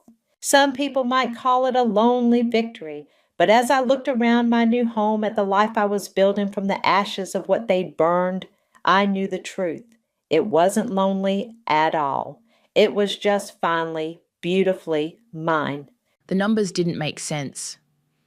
I blinked hard, refreshed the page, and stared at my bank balance again. Where there should have been $42,000, my entire postgraduate savings, there was just $127.84. My name is Sella, and I've spent the last 4 years living like a monk to save for my master's degree. While my younger sister Adeline jetted off to Bali and posted aesthetic breakfast photos, I worked double shifts at the library and ate ramen in my tiny studio apartment. Every spare dollar went into that account. No, no, no. My hands shook as I called the bank. After 20 minutes of security questions and holds, the representative confirmed my worst fear. A wire transfer had drained the account yesterday. Authorized by my mother, Rachel, my co-signer since I opened the account at 16. I drove to my parents' house in a daze, my knuckles white on the steering wheel. The familiar colonial-style home looked exactly as it always had, pristine lawn, cheerful window boxes, but now it felt like a crime scene. Mom opened the door before I could knock. "Honey, what a nice surprise. Where's my money?" My voice came out steadier than I expected. Her smile faltered. "Let's sit down and talk about this." Dad was at work, but Adeline lounged on the couch, scrolling through her phone, looking up briefly as we entered. "Oh, hey, Sel." Mom perched on the edge of her favorite armchair, hands clasped. "Sweetie, I know you're upset, but this is a wonderful opportunity for our family." "What opportunity?" I remained standing, arms crossed. "Well, your sister has been building quite a following on social media. She has a real chance at making it big as an influencer, but she needs proper training and connections." The pieces clicked into place. "You took my savings for an influencer retreat?" "It's an exclusive personal branding boot camp in Sedona," Adeline chimed in, finally looking up. "Only 20 spots available. Mom said we had to act fast." "This isn't just about followers," Mom insisted. "It's about investing in Adeline's future, her career. You know how passionate she is about content creation." "My future was in that account," I said. "My master's degree. Everything I've worked for." "Oh, please," Adeline rolled her eyes. "You can just take out loans like everyone else. This is a once-in-a-lifetime opportunity." "Your sister is right." Mom reached for my hand. I pulled away. "Sometimes families have to make sacrifices for each other. Remember when we used your college fund to pay for Adeline's gap year in Europe? That was different. I was 17. I had no choice. You've always been so responsible, sweetheart, so practical. But there are different paths to success. Look how many followers your sister has already. With proper guidance, she could really make something of herself. I pulled out my phone and opened my banking app. Show me the transfer details. What? If this was such a wonderful family decision, show me where the money went, right now. Mom's face tightened. I don't appreciate your tone, Selah. I'm still your mother. And it's still my money. I thrust the phone at her. Show me. She stood abruptly. I need to start dinner. We can discuss this when you're calmer. I found the retreat website, I said quietly. Registration was $12,000. Where's the other $30,000? Adeline suddenly became very interested in her manicure. Mom's smile turned brittle. There were associated expenses, equipment, wardrobe. Your sister needs to present a certain image. Stop. I held up my hand. Just stop. I walked to the door, my mother trailing behind me. Selah, please, you're making this bigger than it needs to be. Family helps family, and you've always been so good at managing money. The last part slipped out like an afterthought, but it confirmed everything. This wasn't a desperate mistake. They'd been counting on my responsibility all along. I turned back one last time. You're right, Mom.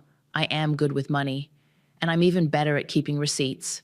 Her face went pale because she knew what I meant. Every manipulative text, every guilt trip email, every emergency withdrawal. I had documented it all, never quite trusting that this day wouldn't come. Honey, wait. I shut the door on her protests and walked to my car. My hands weren't shaking anymore. The initial shock had burned away, leaving something harder, colder. They thought they knew me, reliable Selah, practical Selah, the one who always fell in line. But they had forgotten something important. I learned about sacrifice from the best, and I was done being the only one making them.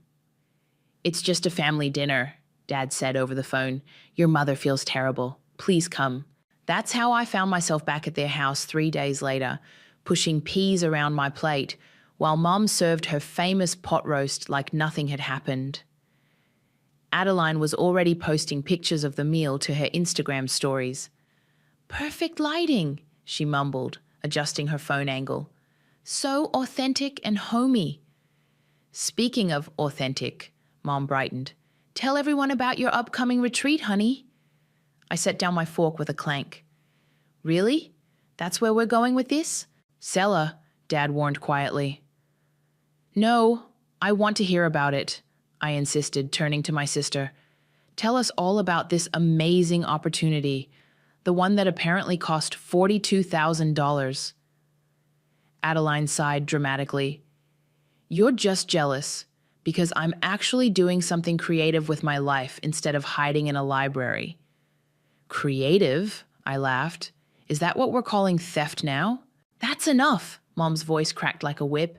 I will not have this negativity at my dinner table. The money has been spent. It's done. Done? I pushed back my chair. You stole my entire savings. Borrowed, Mom corrected. Once Adeline's platform takes off, we'll pay you back double, triple even. This is an investment in our family's future. Our family's future? I pulled out my phone and opened Adeline's latest post. Let's see. So blessed to start this amazing journey. Thanks to my sponsors for believing in me. Sponsors, plural. Funny how you left out that your only sponsor was my stolen savings. It's called marketing, Adeline snapped. Nobody wants to follow someone who broadcasts their family drama. Dad cleared his throat. Maybe we could work out a payment plan. Anthony, don't encourage this, Mom cut him off. Selah needs to understand that sometimes we make sacrifices for the greater good. Greater good? I stood up. Show me one brand deal, one sponsored post, one actual business plan that doesn't involve draining my accounts. The silence was deafening. Even Adeline stopped scrolling. That's what I thought. I grabbed my purse. Thanks for dinner. Wait, Mom called out. I need to discuss something else with you. I turned back reluctantly. She was wearing her concerned mother expression, the one that usually preceded asking for money. Adeline's retreat includes a bonus masterclass on viral video production, but there's an equipment requirement.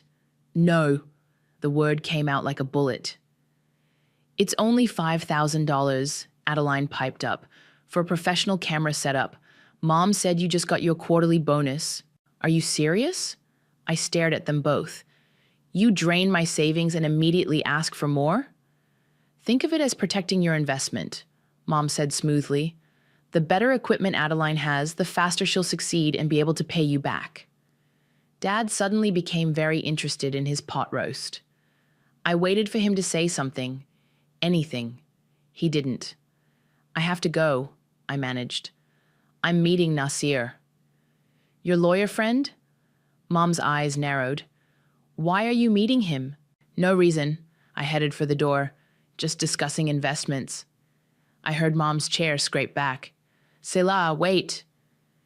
But I was already gone, my hands fumbling with my car keys as their voices carried through the open window. She's being so dramatic, Adeline whined. It's not like she can't earn it back.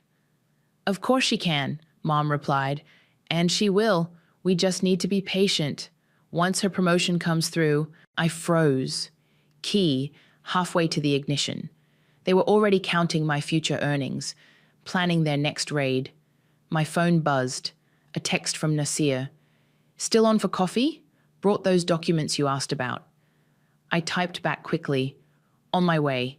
And yes, I want to discuss all the options. Another buzz. Mum. Please don't do anything rash, sweetheart. Family has to stick together. I started the car, my decision crystallizing. They were right about one thing. Family does stick together, but from now on, it would be on my terms. As I pulled away, I caught a glimpse of Mom watching from the window, phone in hand, probably already planning how to spin this to her friends. Poor her, with such an ungrateful daughter, such a selfish sister. Well, they wanted me to be selfish? Fine. I'd show them exactly how selfish I could be. And this time, I wouldn't just keep receipts, I'd make sure everyone saw them. Just hear me out.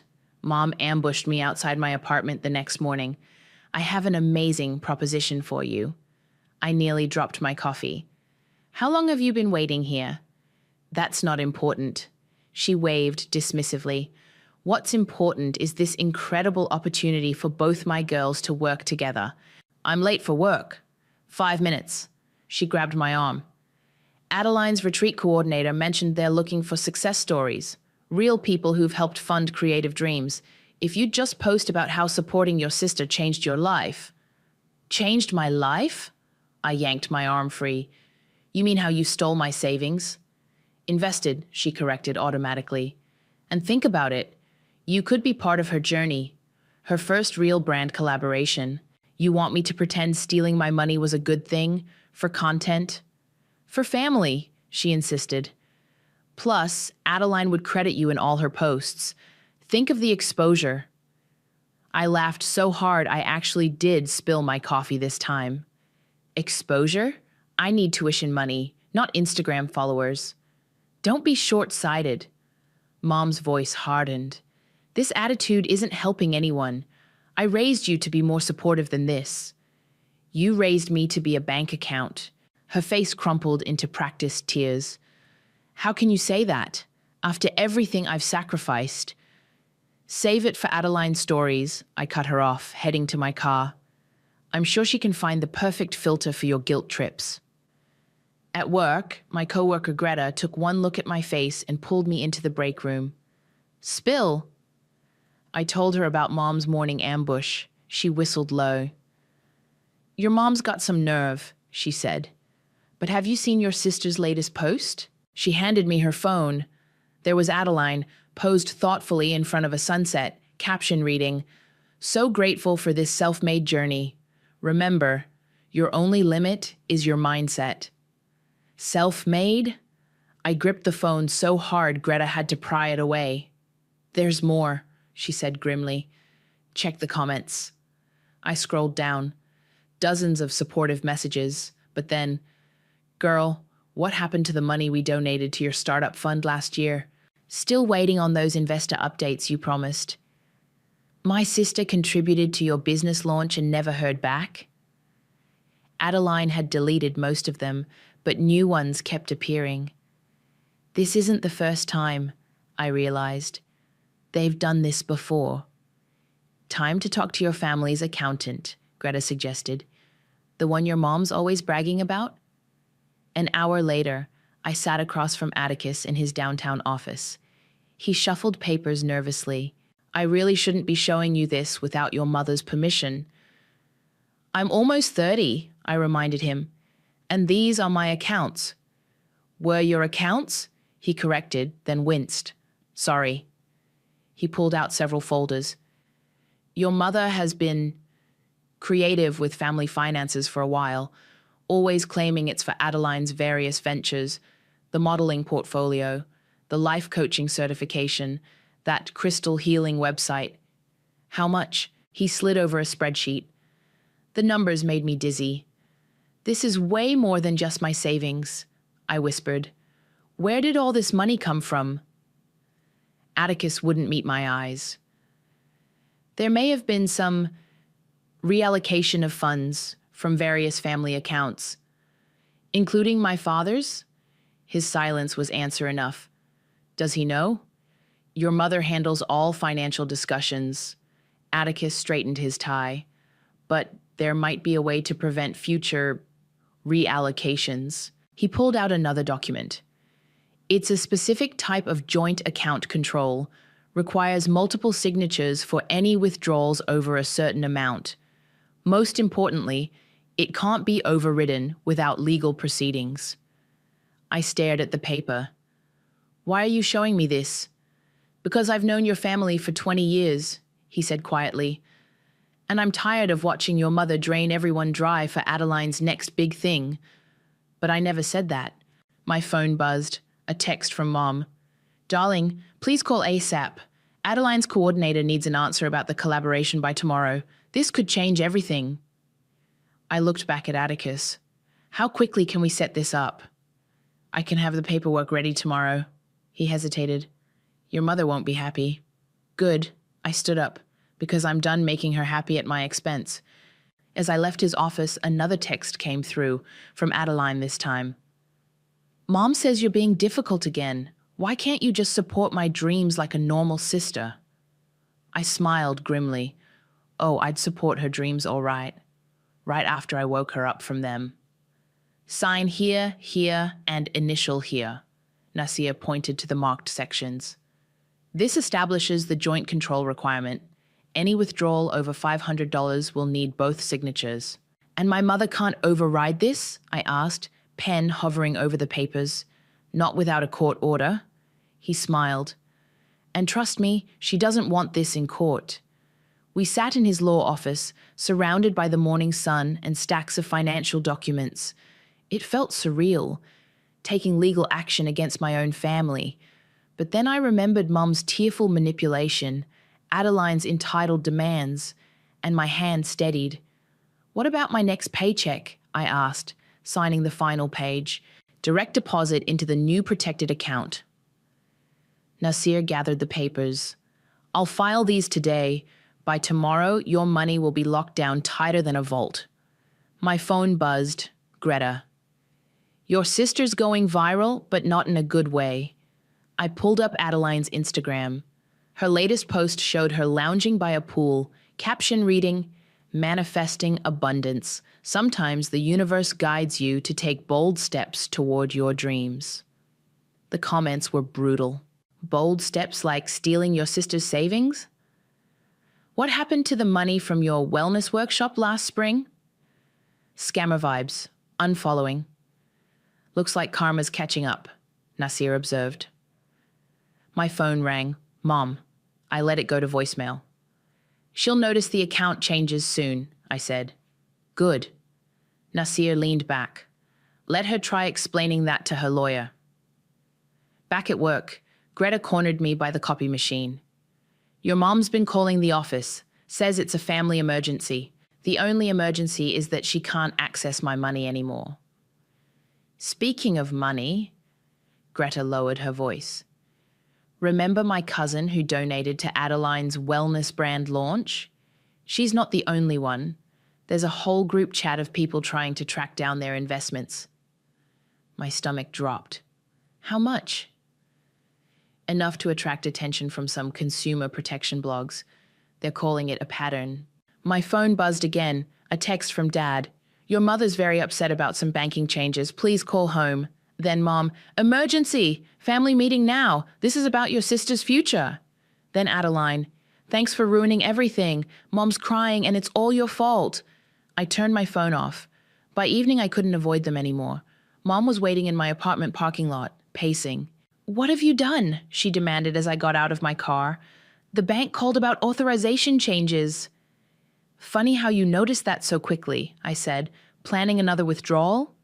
This is childish, Selah. I'm your mother. I would never misuse your money. Really? I pulled out my phone, opened a folder. Should we go through the transfers? The emergency withdrawals? Those mysterious investment opportunities that never paid out? Her face went white.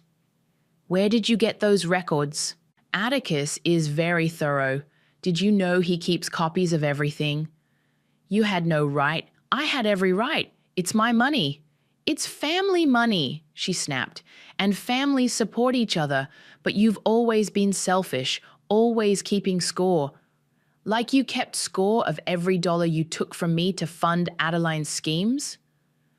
Her ventures, her scams, I corrected. How many people did she convince to invest in her wellness brand, her life coaching, her crystal business? Mom's lips trembled. You're trying to destroy your sister's dreams. No, I'm trying to protect myself and maybe save you both from fraud charges. Fraud? She laughed nervously. Don't be dramatic. Check your daughter's Instagram comments. People are asking questions, lots of them. She pulled out her phone, scrolled rapidly. Her face fell. This can be managed. We just need a little more capital to show returns. Stop. I held up my hand. My money is locked down. Try anything, and the next conversation will be with Nasir. He's very interested in Adeline's investment history. You wouldn't dare. But her voice shook. Try me.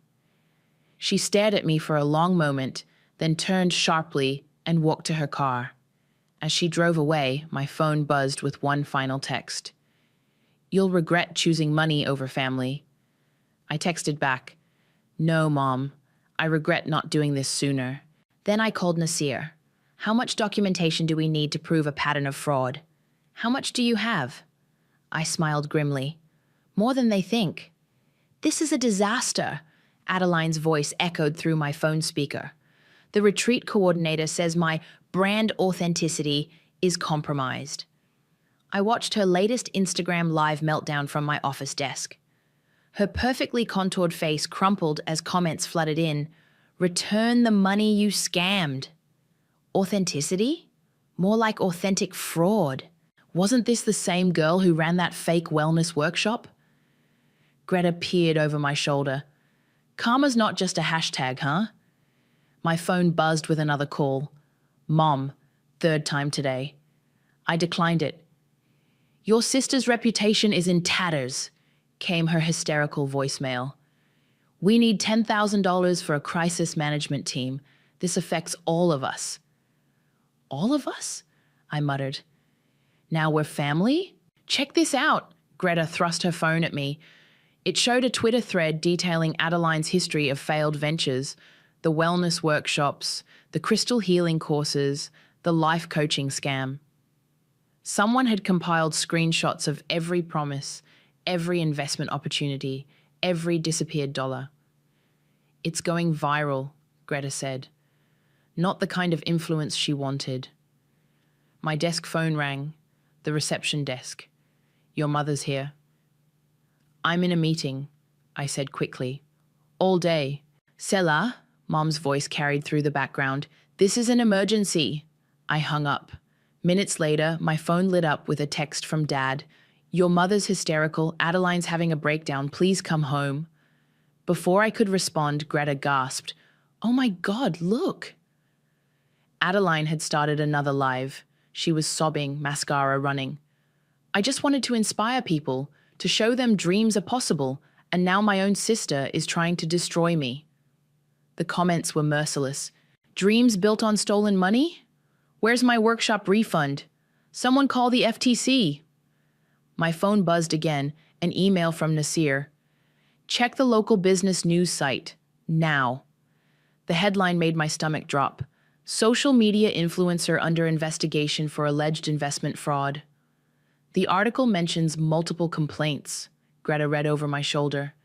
And look, they found other victims from her previous schemes. My office door burst open. Mom stood there, makeup smeared, clutching her designer handbag like a shield. "You have to help us," she pleaded. "They're calling it fraud. Your sister could face charges." "Maybe she should," I said quietly. "How can you be so cruel? She's your sister. And I was your daughter. Didn't stop you from stealing my future. That was different. We needed—" "No," I cut her off. "Adeline wanted. You enabled. There's a difference." "Please." She switched tactics, voice dropping. "I'll pay back your savings. Every penny. Just help us make this go away." "With what money, Mom? The money you took from Dad's retirement? Or the money you're planning to take from my next paycheck?" She flinched. "Security's on their way up," Greta murmured from her desk. Mom straightened, smoothing her hair. "Fine. You want to abandon your family? Remember this moment when you need us." "Like when I needed my savings?" She turned sharply, almost colliding with the security guard in the doorway. After she left, Greta whistled low. That was intense.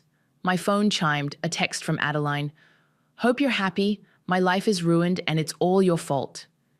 Then another from Mom. "Emergency family meeting tonight. Your attendance is mandatory. Your father insists." I texted Nasir. "They're planning something. Can you come to my parents' house tonight?" His reply was immediate. "Time to show them all our cards?" I thought about Mom's desperation, Adeline's tears, the mounting evidence of years of financial manipulation. "Yes," I typed back. "Bring everything." Greta touched my shoulder. "You okay?" "No," I admitted, "but I will be." My phone lit up with a final text from Mom. "Don't bring your lawyer friend tonight. This is family business." I smiled grimly. "Too bad," I muttered, gathering my things, "because family business is about to become legal business. Tonight would change everything. And for once, I wasn't the one who should be afraid of the consequences." Nasir and I arrived at my parents' house exactly on time. Mom opened the door, her practiced smile faltering when she saw him. "I said no lawyers," she hissed. "Actually," Nasir stepped forward smoothly, "given the current investigations, I'd strongly advise against having this conversation without legal representation." The living room was a tableau of tension. Dad sat rigid in his armchair, while Adeline curled on the couch, scrolling frantically through her phone. Atticus, our family accountant, stood awkwardly by the fireplace. "You brought Atticus?" I raised an eyebrow at Mom.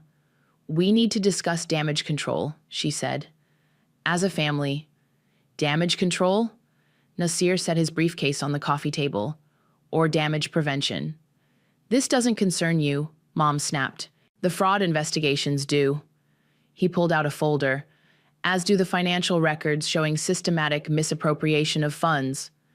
"Misappropriation?" Adeline looked up. "Mom said it was all legal." "Legal?" I laughed. "Like your wellness workshop? How many people lost money on that one?" "That wasn't my fault. The supplier fell through." "Which supplier?" Nasir asked mildly. "We couldn't find any record of actual business partnerships." Mom stepped between us. "Enough! We're here to discuss solutions, not accusations." "Fine." I sat down.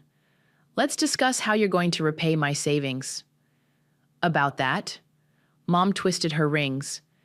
We have a proposal. If you drop this vindictive campaign against your sister, we'll set up a payment plan. With what money? Dad spoke for the first time. Rachel, what money? Silence fell. Mom's smile wavered. Actually, Atticus cleared his throat. I have some relevant information about that. Mom whirled toward him. We didn't discuss. I'm legally obligated to disclose this, he continued, pulling out his own documents. There have been irregularities in multiple accounts, including the retirement fund. Dad stood up slowly. What retirement fund? Anthony, sit down, Mom pleaded. I can explain. Explain what? I pulled out my phone. How you've been funneling money into Adeline's schemes for years, or how you were planning to do it again. I played the voicemail she'd left yesterday. Once Selah's promotion comes through, we'll have access to fresh capital. You were going to take more? Dad's voice cracked. After everything? It was for family, Mom cried. Everything I did was for this family? No, Nasir interrupted. Everything you did was fraud, and we can prove it. He laid out document after document, bank transfers, empty investment schemes, complaints from Adeline's investors, emails planning future withdrawals from my accounts. That's why you needed me to stay co-signer, I realized. You were counting on my next paycheck. Adeline had gone pale, her phone forgotten. Mom, you said we'd pay it all back. Of course we will, once your influencer career takes off. Stop! Dad's voice was steel. Just stop. Anthony, how much? He turned to Atticus. How much is left in our retirement account? The accountant wouldn't meet his eyes. Sir, the account was emptied last month. The room spun. Last month, right before they took my savings. I had a plan, Mom insisted.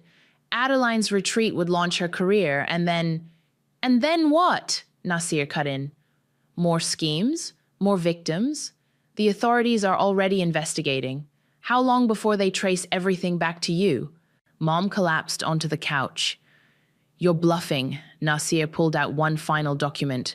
This is a copy of the formal complaint filed with the FBI's Financial Crimes Unit. 27 alleged victims, over $100,000 in missing funds, and a clear paper trail leading right to this room. You wouldn't, Mum whispered. We're family. Family? I stood up. Family doesn't steal from each other. Family doesn't plot to drain their daughter's accounts. Family doesn't destroy their husband's retirement for their other daughter's Instagram dreams. I can fix this. Adeline jumped up. I'll do a public apology video. No, Dad said quietly. No more videos. No more schemes. He turned to Nasir. What happens now? That depends. Nasir looked at me. On what Selah wants to do. All eyes turned to me. Mom's desperate. Adeline's terrified. Dad's broken. I took a deep breath. I want everything. Every record. Every transfer. Every email. And then I want you both to face what you've done. Not just to me. To everyone. You'd send your own mother to jail?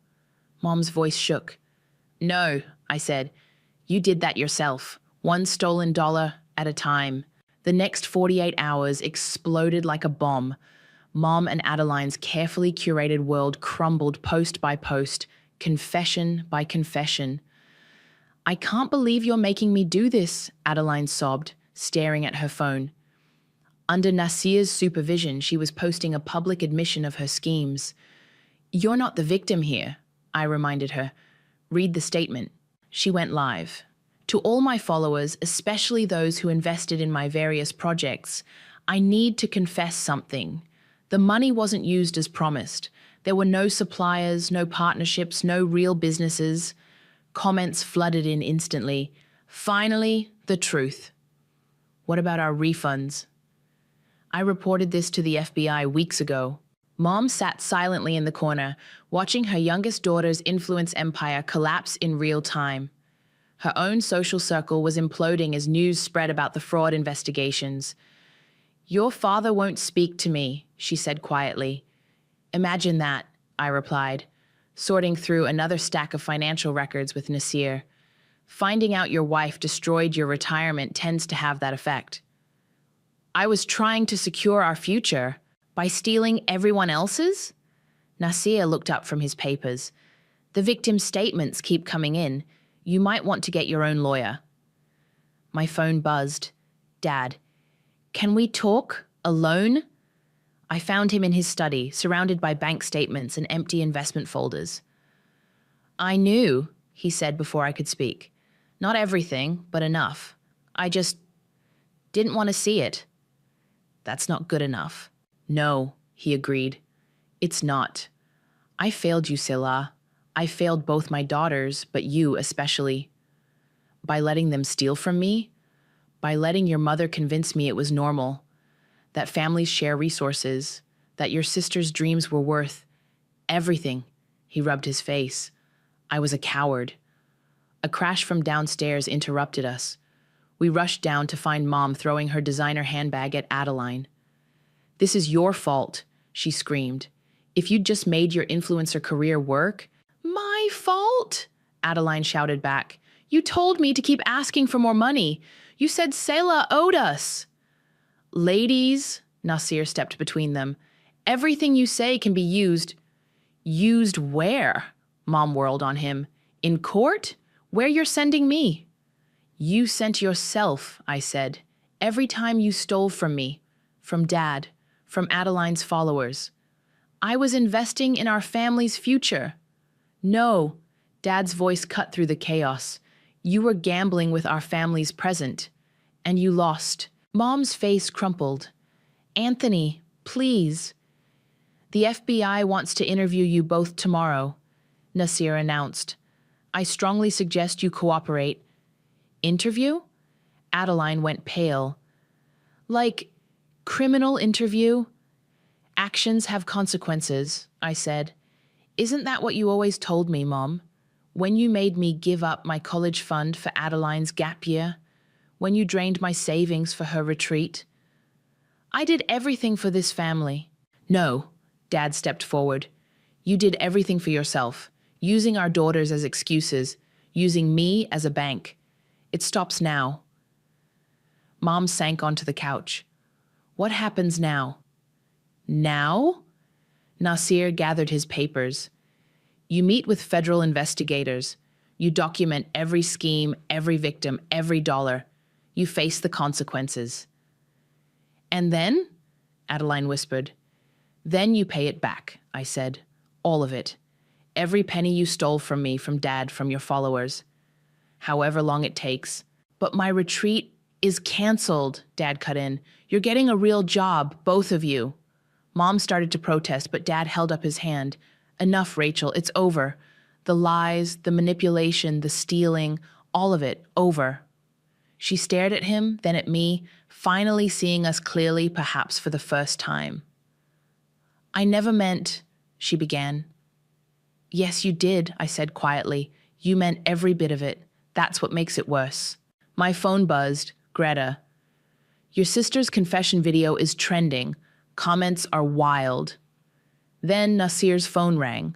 The FBI investigator, moving up tomorrow's interview to tonight. Time to go, he told Mom and Adeline. Get your coats. As they walked to the door, Mom turned back one last time. Salah, I'm sorry. No, I said. You're sorry you got caught. There's a difference.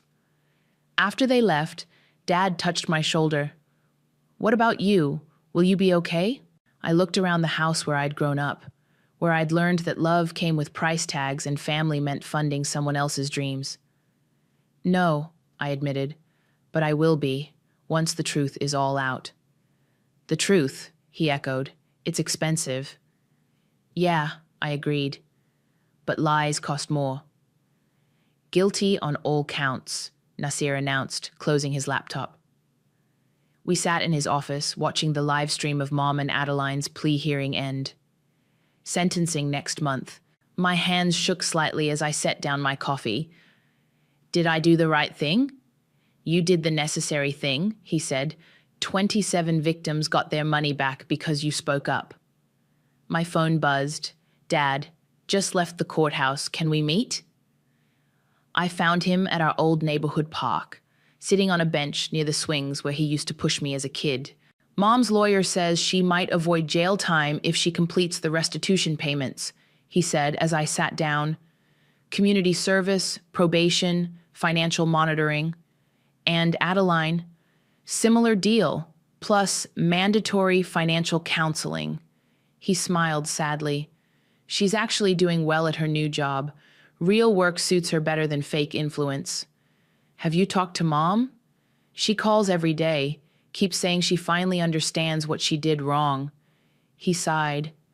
I'm filing for divorce. I nodded. Some breaks couldn't be mended. Your mother found all your childhood diaries, he continued. The ones where you wrote about saving for college, about watching us drain your accounts for Adeline's schemes. She read them all in therapy. Better late than never, I guess. She wants to see you. No. The word came out firm, certain. I'm done being her emotional ATM too. My phone chimed.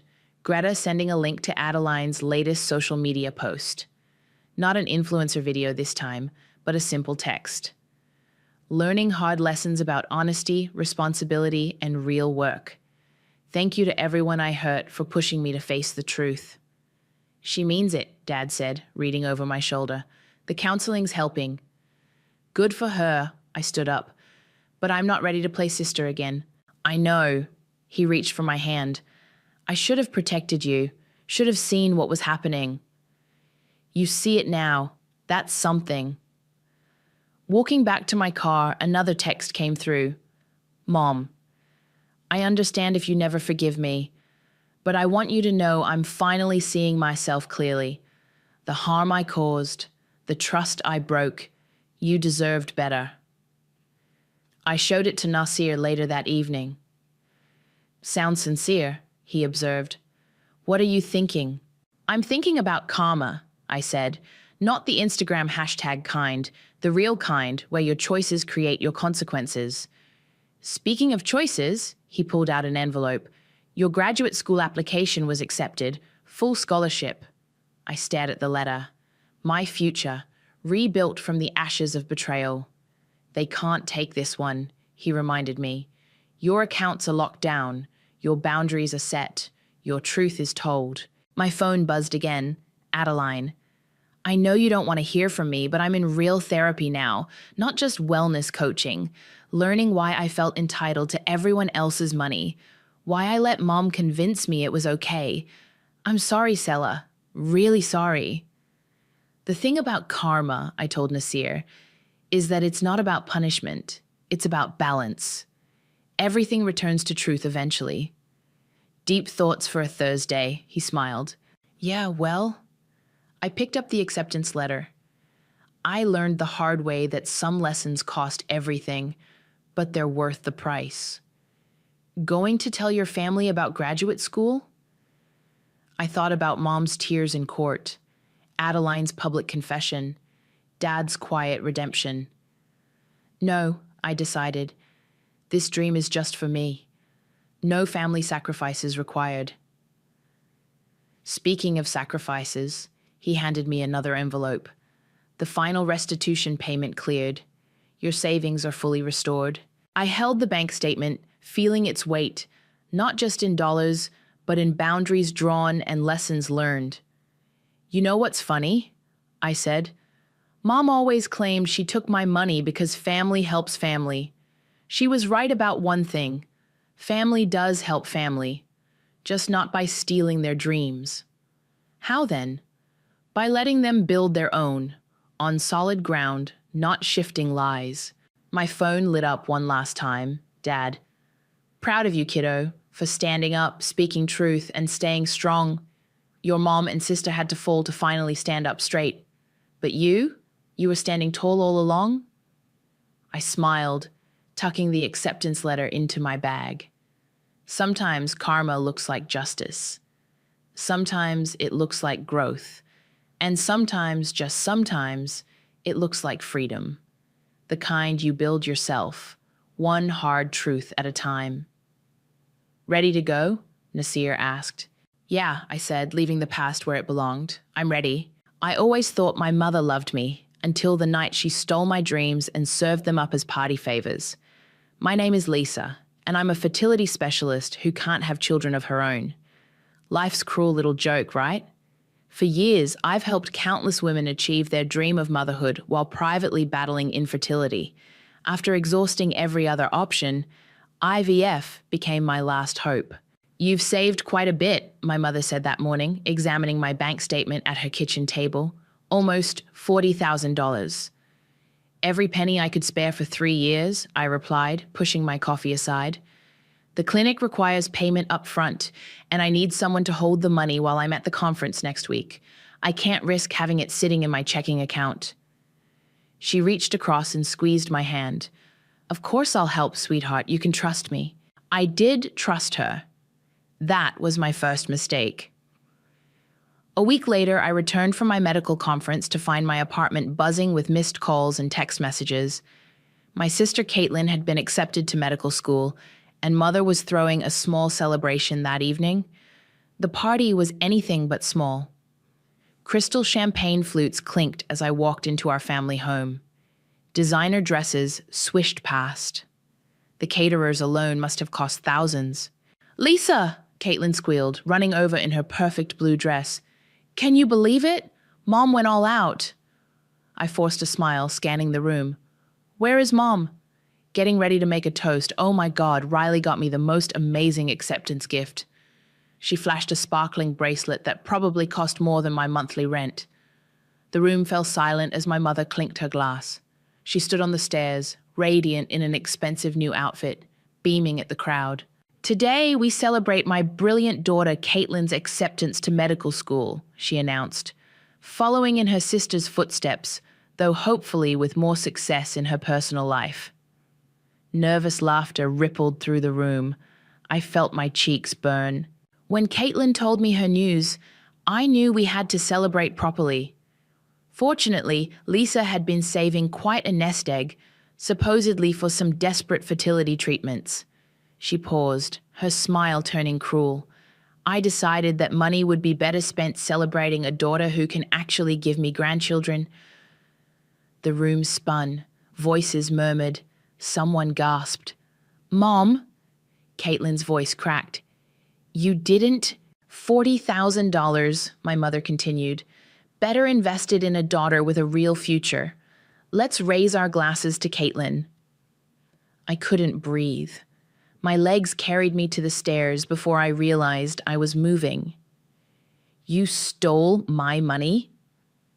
My voice didn't sound like my own. "The money I trusted you with?" "Oh, don't be dramatic, Lisa. You're 34 and single. It's time to accept that some dreams aren't meant to be." "How could you?" I whispered. "Someone had to make you face reality." She sipped her champagne. "Now let's not make a scene." I turned to Caitlin, who stood frozen, her perfect makeup starting to smear. "Did you know?" I thought Mom was just being generous," she stammered. "Riley, tell her I didn't know." Her boyfriend shifted uncomfortably. "Maybe we should all calm down." "Calm down?" I laughed, the sound harsh and foreign. "My own mother just stole my savings and humiliated me in front of everyone we know. How exactly should I calm down?" "Lisa, please," my mother hissed. "You're embarrassing yourself." "No, Mother. You've done enough embarrassing for both of us." I turned to address the silent crowd. "Thank you all for coming to witness my mother's idea of love. I hope you enjoyed the party. It only cost me my last chance at having a child." "Lisa," Caitlin reached for my arm, but I jerked away. "Congratulations on medical school, little sister. I hope it was worth it." I walked out of that house with my head high, ignoring my mother's calls and Caitlin's tears. In my car, I gripped the steering wheel until my knuckles turned white, making myself a promise. They would pay for this. Not just the money, though they'd return every cent, but for the humiliation, the betrayal, the years of favoritism and cruelty disguised as concern. My phone buzzed with messages I wouldn't read. Let them panic. let them squirm.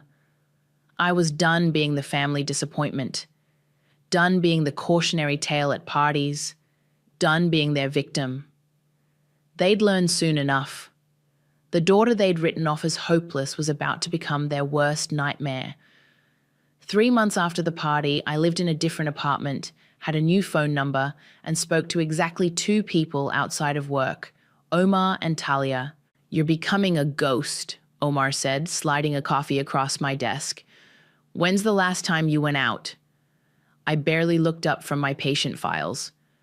"I go out. I'm at work right now." "Work doesn't count." He perched on the edge of my desk. "Neither does getting takeout or going to the grocery store. I'm busy." "You're hiding." "I'm focusing on my career," I corrected, finally meeting his eyes. "Isn't that what everyone wanted? The sad, barren sister throwing herself into medicine because she has nothing else?" Omar sighed. "That's your mother talking, not you." My phone buzzed. Another blocked number.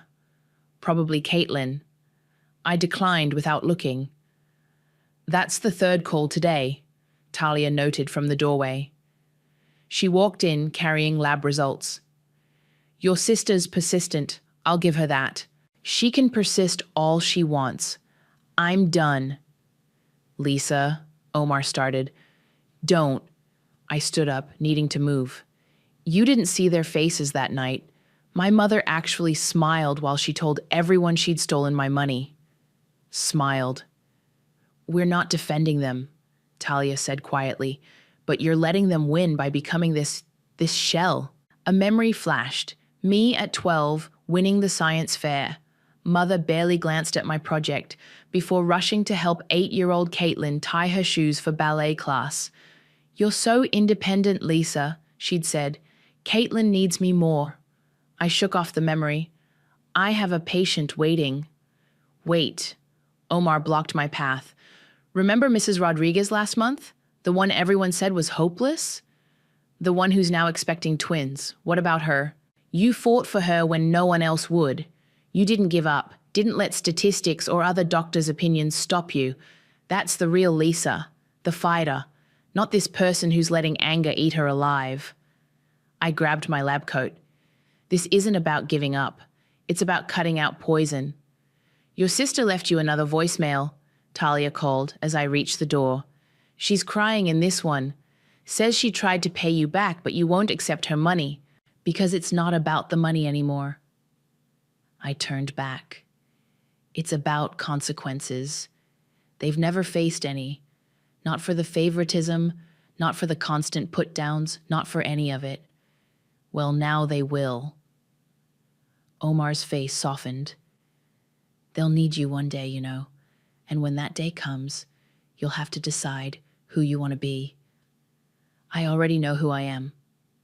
I straightened my shoulders. I'm the daughter who stopped playing their game. Later that night, alone in my new apartment, I found myself staring at Caitlin's latest text. "Please, Lisa. Mom's a wreck. The family's falling apart. I'll pay you back double. Just talk to me. I never meant for this to happen." Another memory surfaced. My 16th birthday. Mother promised to take me dress shopping for the winter formal. Instead, she spent the day helping Caitlin prepare for a middle school talent show. "You're so mature, Lisa. You understand, don't you?" I always understood, always forgave, always stepped aside so Caitlin could shine. My phone rang again. This time it was Riley, Caitlin's boyfriend. That was new. "What?" I answered. "Lisa, thank God." His voice was tense. "Look, I know I'm the last person you want to hear from, but this has gone too far. Your mother's telling everyone you're having a mental breakdown, that you're jealous of Caitlin's success." I laughed bitterly. "Of course she is. I want to help. I can tell people what really happened at the party." "Don't bother." I walked to my window, watching the city lights blur. Let her spin whatever story she wants. The truth has a way of coming out.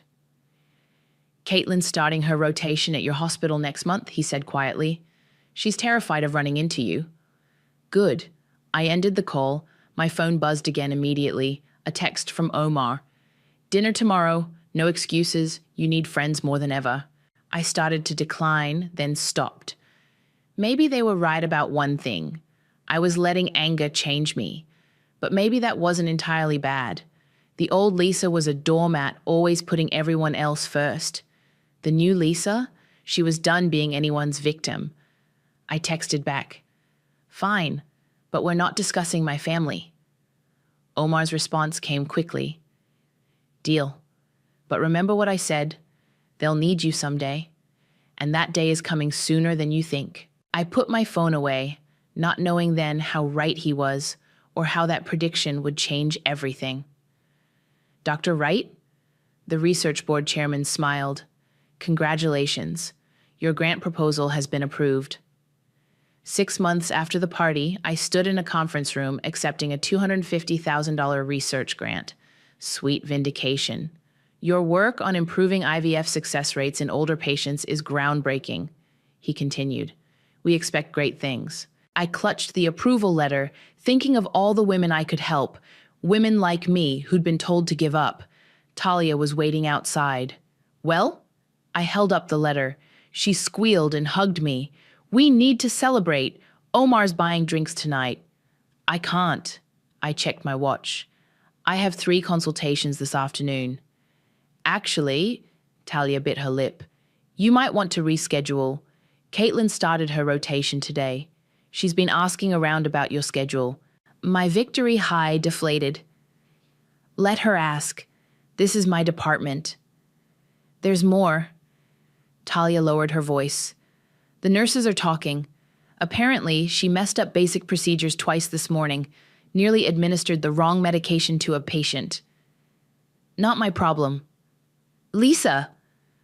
Omar's voice boomed down the hallway. He jogged over, face serious. "Have you heard about the Thompson case? The high-risk pregnancy? What about it?" "They're assigning it to your sister's team." I froze. The Thompson case was exactly the type of complicated procedure I'd pioneered. Multiple embryos, advanced maternal age, history of losses. "That's insane," Talia protested. "She's barely started her rotation." "Her supervising physician specifically requested her," Omar said. "Apparently your mother's been making calls, talking up Caitlin's natural talent." I laughed darkly. "Natural talent? She can barely handle routine cases." "Maybe you should," Omar started. "Don't," I held up my hand. "Not my circus, not my monkeys." I turned to leave, but Omar grabbed my arm. "Lisa, this isn't about your sister anymore. That patient's life could be at risk. Then her supervising physician can handle it." Later that afternoon, I was reviewing files when voices drifted through my open door. "Did you hear about the new resident?" A nurse whispered. "Dr. Wright's sister? She froze during a basic ultrasound. The patient had to talk her through it." "Seriously? And they're letting her handle the Thompson case?" "Politics. Her mother knows everyone on the board." I slammed my door shut, but couldn't block out the truth. Caitlin was in over her head. My phone buzzed, a text from Riley. "Can we talk? It's about Caitlin. She's not sleeping, barely eating, says she can't live up to everyone's expectations." I deleted it without responding. Another buzz, my mother this time. "Lisa, darling, I know you're still upset, but family should support each other. Caitlin needs her big sister's guidance." I blocked her number. Again. That evening, I was the last one in the office when Talia burst in. "You need to see this." She thrust a patient file at me. "Caitlin just ordered completely wrong hormone levels for Mrs. Thompson. If someone hadn't caught it..." I scanned the numbers. My blood ran cold. This could have killed the embryos. Exactly. And guess what? Her supervisor's out sick tomorrow. She'll be handling the critical phase alone. "She can't." The words came out before I could stop them. "She's not ready." "Then do something," Talia pleaded. "You're the only one qualified to..." My phone rang. Unknown number. "What?" I snapped. "Lisa." It was Riley, voice shaking. Thank God. You have to come to the hospital, now. I told you, Caitlin made a mistake, a bad one. Mrs. Thompson is hemorrhaging and no one knows your procedure well enough to fix it. My mother's voice came on the line, desperate now. Lisa, please. I know I don't deserve your help, but that patient is someone's daughter too. Don't punish her for what I did. I closed my eyes, Omar's words echoing. They'll need you someday.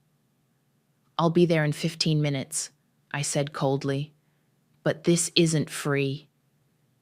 Anything, my mother promised. Whatever you want. I hung up, gathering my things. You're going? Talia asked. Yes. I headed for the door.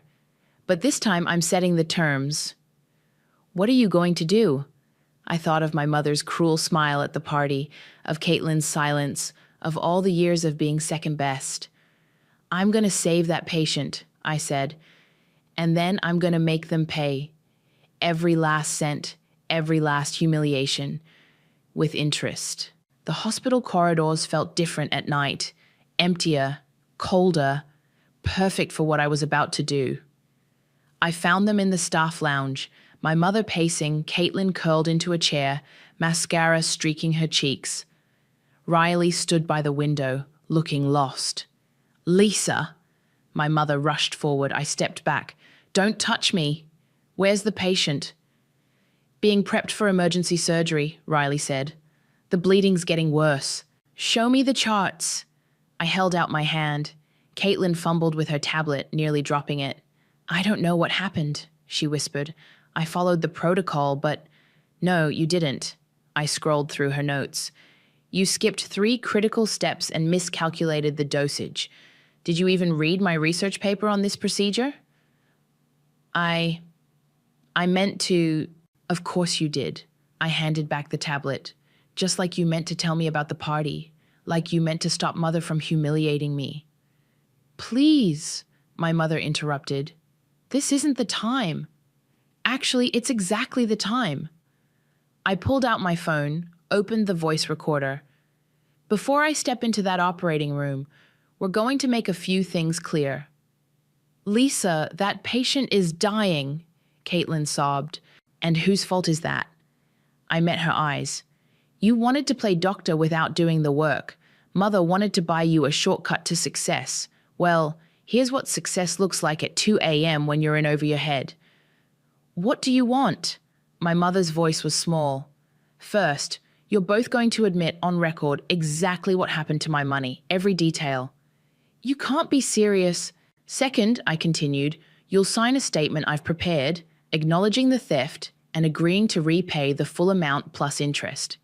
This is blackmail, my mother hissed. No, this is consequences. Something you've spent my entire life protecting Caitlin from. I turned to Riley. You'll witness their signatures. Done, he said immediately. Caitlin gaped at him. What? She's right, and you know it. A nurse burst in. Dr. Wright, patient's ready. One moment. I held up the phone. Tick-tock, ladies. That patient needs the procedure I pioneered. The one Caitlin couldn't be bothered to study properly. What's it going to be? My mother grabbed the phone. Fine. I, Margaret Wright, took $40,000 from my daughter Lisa's account without permission. I used it to throw a party for Caitlin's medical school acceptance, and I humiliated Lisa in front of our entire social circle. And I'm sorry, her voice cracked. I was cruel and wrong. Caitlin, my sister wiped her eyes. I knew something was wrong. The party was too expensive, but I didn't say anything because I never say anything when Mom favors me. I'm sorry, Lisa. I'm so sorry. I stopped the recording. Riley, get the statement from my bag. Everyone signs before I enter that operating room. They signed. My mother's hand shook. Caitlin could barely hold the pen. Dr. Wright, the nurse again, more urgent. We need you now. I walked to the door, then turned back. One more thing. After tonight, Caitlin's mistakes become public record. No more cover-ups, no more calling in favors. She either earns her place here or she doesn't. Understood? They nodded. Good. I straightened my scrubs. Now, if you'll excuse me, I have to go clean up another one of your messes. The operating room was bright, sterile, familiar, my domain. As I scrubbed in, Omar appeared beside me. You came, he said softly. Did you doubt I would? No, but I worried about the cost. He studied my face. To you, I mean, revenge changes people. This isn't revenge, I said, though we both knew better. This is justice. And after? When the patient's stable and your family's broken? What then? I pulled on my surgical gloves, thinking of the signed statement in my bag, the recorded confession on my phone. Then I finally get my life back, the one they stole. At what price? Before I could answer, the monitors started blaring. Mrs. Thompson's vitals were dropping. We need you, Dr. Wright, called the surgical team. I walked into the operating room, my sister's tearful face visible through the observation window. For the next few hours, I would be what I'd always been, the capable one, the reliable one, the one who fixed everything. But this time, fixing things came with a price tag, and my family was finally going to pay in full. Time of procedure completion, 4:47 a.m., I dictated into the recorder. Patient stable, bleeding controlled, all embryos viable. The surgical team was already dispersing, their relief palpable.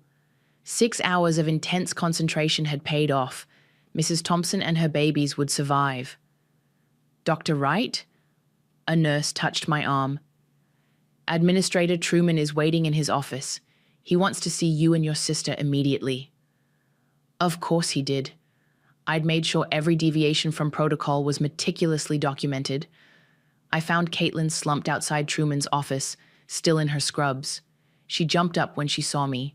The patient will live, I cut her off. No thanks to you. Truman's door opened. He looked exhausted. Ladies, come in.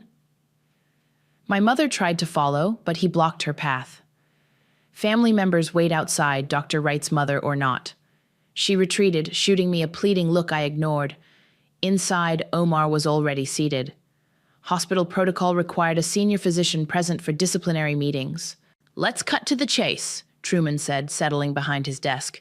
I have a resident who nearly killed a patient through negligence and a specialist who apparently withheld crucial assistance until certain private agreements were signed. I came as soon as I was called, I said calmly, after ensuring your sister and mother signed a confession and repayment agreement. He held up copies. Yes, security forwarded me the surveillance footage from the staff lounge. Caitlin's head snapped up. You recorded us? Hospital security cameras recorded you, I corrected. I just made sure they were working properly. This is a mess, Truman sighed. Dr. Wright, Caitlin, your performance has been substandard from day one. Multiple errors, failure to follow protocols, and now this near-fatal incident. I can do better, she whispered. The question is, should you get the chance? He turned to me. And you, Dr. Wright, Lisa, while your surgical work was exemplary, your methods of ensuring family accountability are concerning. With respect, sir, Omar interjected, Lisa's actions, while unorthodox, didn't endanger the patient. She performed the procedure as soon as she arrived. After securing evidence of their prior misconduct, Truman noted, evidence that had nothing to do with hospital business, I said. My family stole my savings and publicly humiliated me. I simply ensured they couldn't deny it again. It's true, Caitlin suddenly burst out. All of it. Mom, she's always pushed me into medicine because Lisa was so successful. She used me to compete with Lisa, to hurt her. I let it happen because it was easier than standing up to her. Tears streamed down her face. I never wanted to be a doctor. I'm terrible at it. I couldn't disappoint Mom like Lisa did. Silence filled the room. Well, Truman said finally, that's quite an admission. I want to withdraw from the program. Caitlin said quietly, before I hurt someone else. No. The word surprised me as much as everyone else. You don't get to quit. Lisa, you want to make things right? Earn your place here? Actually study. Do the work. Stop letting mother smooth your path. Truman leaned forward. Are you advocating for your sister to stay? I'm advocating for her to face consequences without running away. I met Caitlin's eyes. 3 months probation, supervised procedures only, weekly evaluations. If you fail, you're out. If you pass, you do it on merit alone. That's surprisingly generous, Truman mused. It's not generosity, I said. It's accountability. Something our mother never taught us. Agreed. He pulled out forms. Caitlin, you'll be suspended pending review. Lisa, you'll need to document everything from tonight. Omar, please oversee the transition. As we left his office, my mother pounced. Well, what happened? Reality happened, I said. Caitlin's suspended. If she returns, she does it without your interference. But, no. Caitlin straightened her shoulders. Lisa's right, Mom. I'm done letting you fight my battles. I need to figure out if I even want this career. Of course you want it. You're my daughter. That's the problem, I interrupted. We're your daughters, not your puppets. And this little production of yours? It's over. I walked away, hearing Caitlin tell our mother, I'm moving out tomorrow. I need space to think. Omar caught up with me. That was unexpected. You helping Caitlin. I'm not helping her. I'm making her face reality. Same thing sometimes. He smiled. You know this will destroy your mother's social standing, her daughters rebelling, the hospital scandal. I thought of her cruel smile at the party, of years of manipulation. Good, I said. It's about time she learned what rock bottom feels like. But as I headed home in the pre-dawn light, I wondered if revenge really tasted as sweet as I'd imagined, or if it was just another bitter medicine we had to swallow to heal. The hospital gossip machine worked faster than any medical procedure.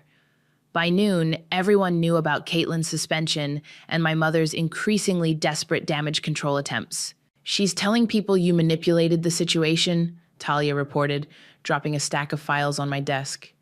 Says you set Caitlin up to fail? Of course she is. I kept typing my report. Did she mention the part where she stole my money? Actually, Talia grinned, someone leaked that recording from the staff lounge. It's making rounds on hospital email. I raised an eyebrow. Really?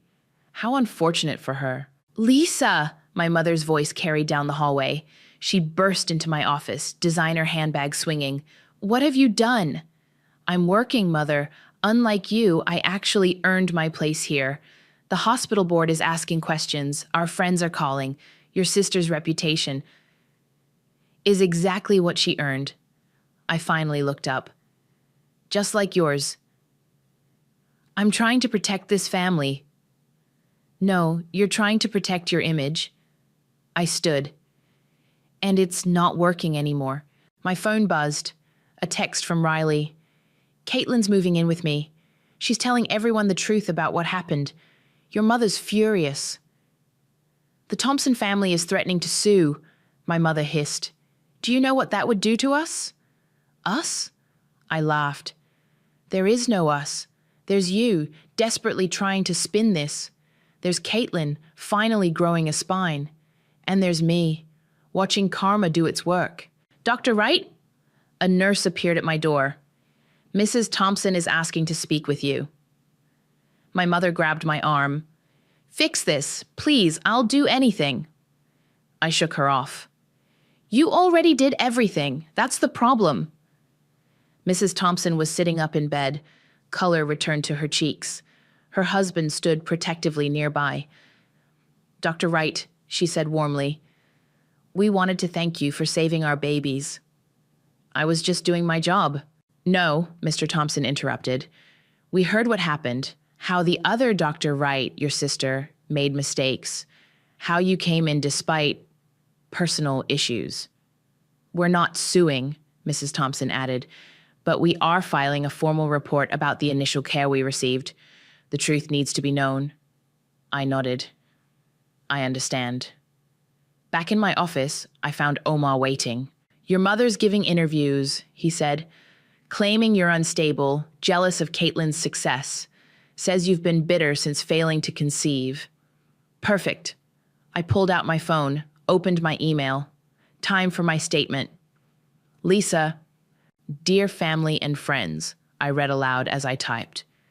You recently attended a party where my mother announced she'd stolen my fertility treatment savings to celebrate my sister's medical school acceptance. Now you're hearing her spin about recent events at the hospital. Here's the truth. Are you sure about this? Omar asked softly. Absolutely, I kept typing. For years, I watched her manipulate everyone, push Caitlin into medicine, dismiss my achievements, mock my infertility. Well, now everyone gets to see behind the curtain. I hit send. Within hours, my phone exploded with responses. Aunts, cousins, family friends, all expressing shock, sharing their own stories of my mother's manipulation. Lisa, Talia rushed in. Your mother's in the lobby, having some kind of meltdown. Security's involved. I walked to the window. Below, I could see my mother gesturing wildly at hospital security, her perfect hair disheveled, her designer outfit wrinkled.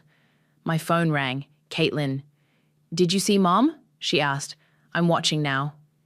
She came to Riley's place first, threatened to cut me off if I didn't recant my statement to the board. I refused. Good for you. I meant what I said, Lisa. I'm done letting her control us. I might not even return to medicine. I always wanted to teach kindergarten, actually. I watched security escort my mother out. She'll never forgive you for that. I know. But I'm starting to realize her forgiveness isn't worth what it costs. After hanging up, I found an email from Truman. Your mother's hospital board privileges have been revoked. She's no longer allowed to influence staffing decisions or rotations. Thought you should know. I closed my laptop, feeling strangely empty. The revenge I'd wanted was happening, but it felt hollow somehow. Omar appeared in my doorway. You okay? I should be celebrating. But I just destroyed my family. He shook his head. No, Lisa. You exposed the truth. Your mother destroyed your family long ago. She just had you all pretending otherwise. I looked down at the lobby again. My mother was gone, but her shadow still lingered. The truth, I said quietly. I wonder if any of us are ready for what that really means. The hospital boardroom felt colder than usual. 12 pairs of eyes watched as I took my seat at the long table, opposite my mother and Caitlin. This disciplinary hearing is now in session, Truman announced. We're here to address the events surrounding the Thompson case and subsequent revelations about staff conduct. My mother sat perfectly straight, her social mask firmly in place. Caitlin looked pale but determined. Dr. Wright, Caitlin, Truman began, please explain your actions during the Thompson procedure. I was unprepared, Caitlin said clearly. I didn't properly study the protocol my sister developed. I made critical errors that endangered the patient. And why were you assigned that case? Because our mother pulled strings. Caitlin's voice cracked. She convinced Dr. Peters to give me complex cases I wasn't ready for. That's not true, my mother interjected. Caitlin has natural talent. Mrs. Wright, Truman cut in, you're here as an observer only, given your history of inappropriate influence over hospital matters. Inappropriate? She laughed shrilly. I was supporting my daughter.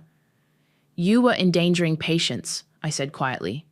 Just like you've been endangering Caitlin by pushing her into a career she never wanted. The board members shifted uncomfortably. Is this true? Truman asked Caitlin. About not wanting a medical career? Yes. Caitlin straightened. I'm withdrawing from the program, permanently this time. You ungrateful... My mother started to rise. Sit down, Truman ordered. Dr. Wright, Lisa, Please explain your actions that night. I laid out everything clinically, the emergency call, the conditions I set, the successful procedure. You recorded your family's confession before helping? One board member asked. No, I corrected. I secured evidence of their prior financial misconduct before entering a high-risk surgery that could have ended my career if something went wrong. I needed protection from my mother's manipulation. Lisa! My mother's voice rose. I am your mother. Really? I turned to face her. Because mothers don't steal their children's dreams. They don't mock their infertility at parties. They don't pit siblings against each other for social status. I gave you everything. You took everything. I stood, years of pain breaking through. You took my money, my dignity, my chance at having a child. You nearly took my career by pushing an unprepared resident into my procedures. When does it end? Order, Truman called as my mother tried to respond. We've heard enough. The board will deliberate.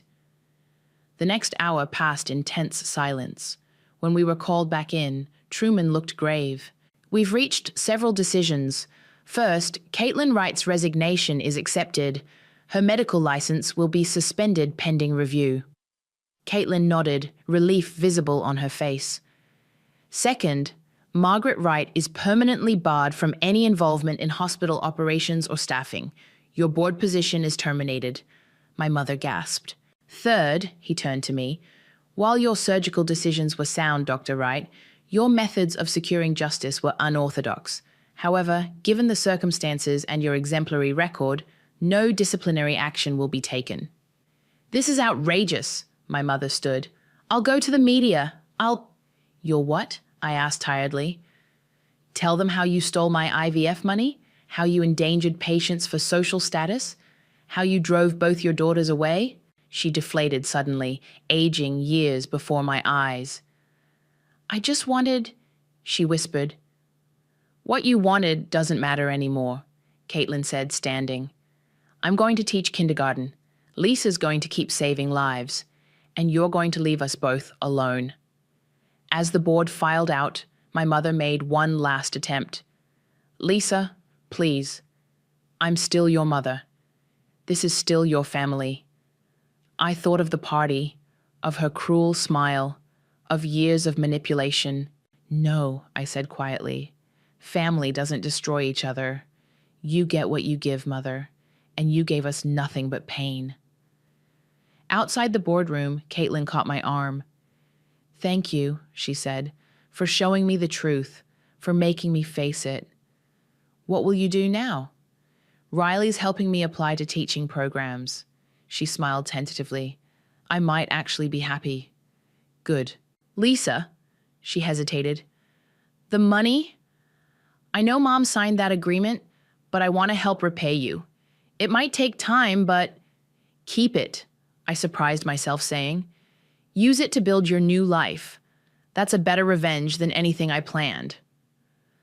As I walked away, Omar fell into step beside me.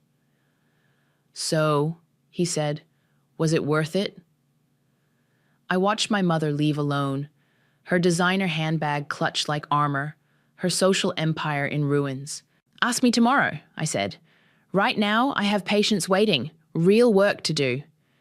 That's my girl, he smiled, always moving forward. But as I headed to my office, I wondered if moving forward was really that simple when you'd just burned every bridge behind you. The fertility clinic waiting room felt different from this side of the clipboard. I shifted in the uncomfortable chair, watching other women just like me, hoping, waiting, praying. Nervous? Talia asked, squeezing my hand. Terrified, I checked my phone. Still no messages from my mother. Not that I expected any. Lisa, the nurse called, we're ready for you. Want me to come in? Talia offered. No. I stood, smoothing my shirt. This part I need to do alone. The procedure room was familiar. I'd performed countless IVF transfers here myself, but being the patient changed everything. Dr. Wright, my colleague smiled. Shall we make some babies? A knock interrupted us. Omar poked his head in. Sorry, but you need to see this. I'm kind of in the middle of something. I gestured to my position on the table. Trust me, it's important. In the hallway, still in my medical gown, I found Caitlin waiting. She wore casual clothes, jeans and a sweater instead of scrubs. What are you doing here? I started teaching last week, she said. Kindergarten. The kids are amazing. That's great. But why? Because I'm happy, Lisa. Really happy. And I realized something. I couldn't have found this happiness if you hadn't forced us all to face the truth. I leaned against the wall. I didn't do it for you. I know.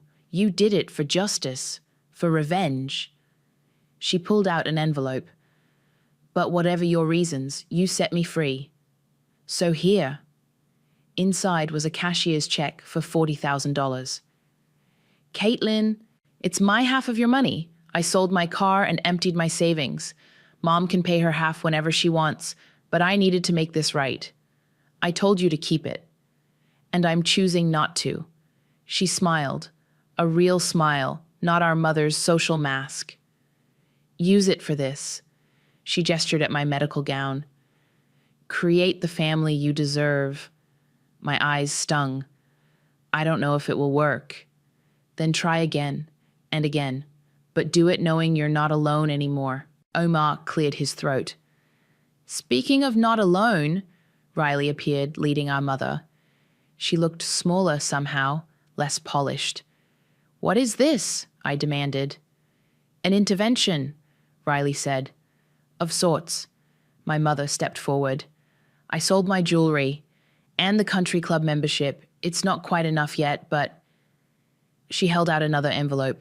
It's a start. I didn't take it. Why? Because you were right, her voice cracked. About everything. I was cruel, manipulative. I destroyed our family trying to control it. Mom's in therapy, Caitlin said quietly. Real therapy, not social appearances therapy. I can't change the past, my mother continued, but I can try to fix what I broke. Starting with this. She pressed the envelope into my hands. No strings attached. No conditions. Just hope for my daughter. I looked at the envelopes, then at my family. Broken, but maybe not beyond repair. I have to get back, I said finally. They're waiting to do my transfer. Of course. My mother stepped back. We'll go. Wait. I surprised myself again. Would you stay? Not in the room, but nearby? Her eyes filled with tears. Really? Don't make me regret this. Later, lying on the table as my colleague performed the transfer, I thought about karma and consequences, about revenge and redemption. All done, she announced. Now we wait. In the recovery room, they all waited. Talia and Omar, my closest friends. Riley and Caitlin, building a life honest and true. Even my mother, clutching her designer knockoff bag, trying to learn a new way to love. What happens now? Caitlin asked. Now? I placed a hand on my stomach, where hope and science mingled. Now we find out if karma has one more surprise in store. Whatever happens, my mother said softly, you won't face it alone. If you'll let us stay. I thought of the party where this all began, of the hurt and anger that followed, of the justice I demanded and the truth it revealed. I can't promise forgiveness, I said finally, but I can promise honesty, real honesty, from all of us. Deal? They nodded. Then stay, I said. Let's see what kind of family we can build from the truth. Omar squeezed my shoulder. Ready to go home? Almost. I looked at my gathered family. Imperfect, healing, real. I think I finally am. Because sometimes the best revenge isn't destroying your enemies. Sometimes it's forcing everyone, including yourself, to face the truth and grow from it. And sometimes, just sometimes, karma gives you exactly what you need instead of what you thought you wanted.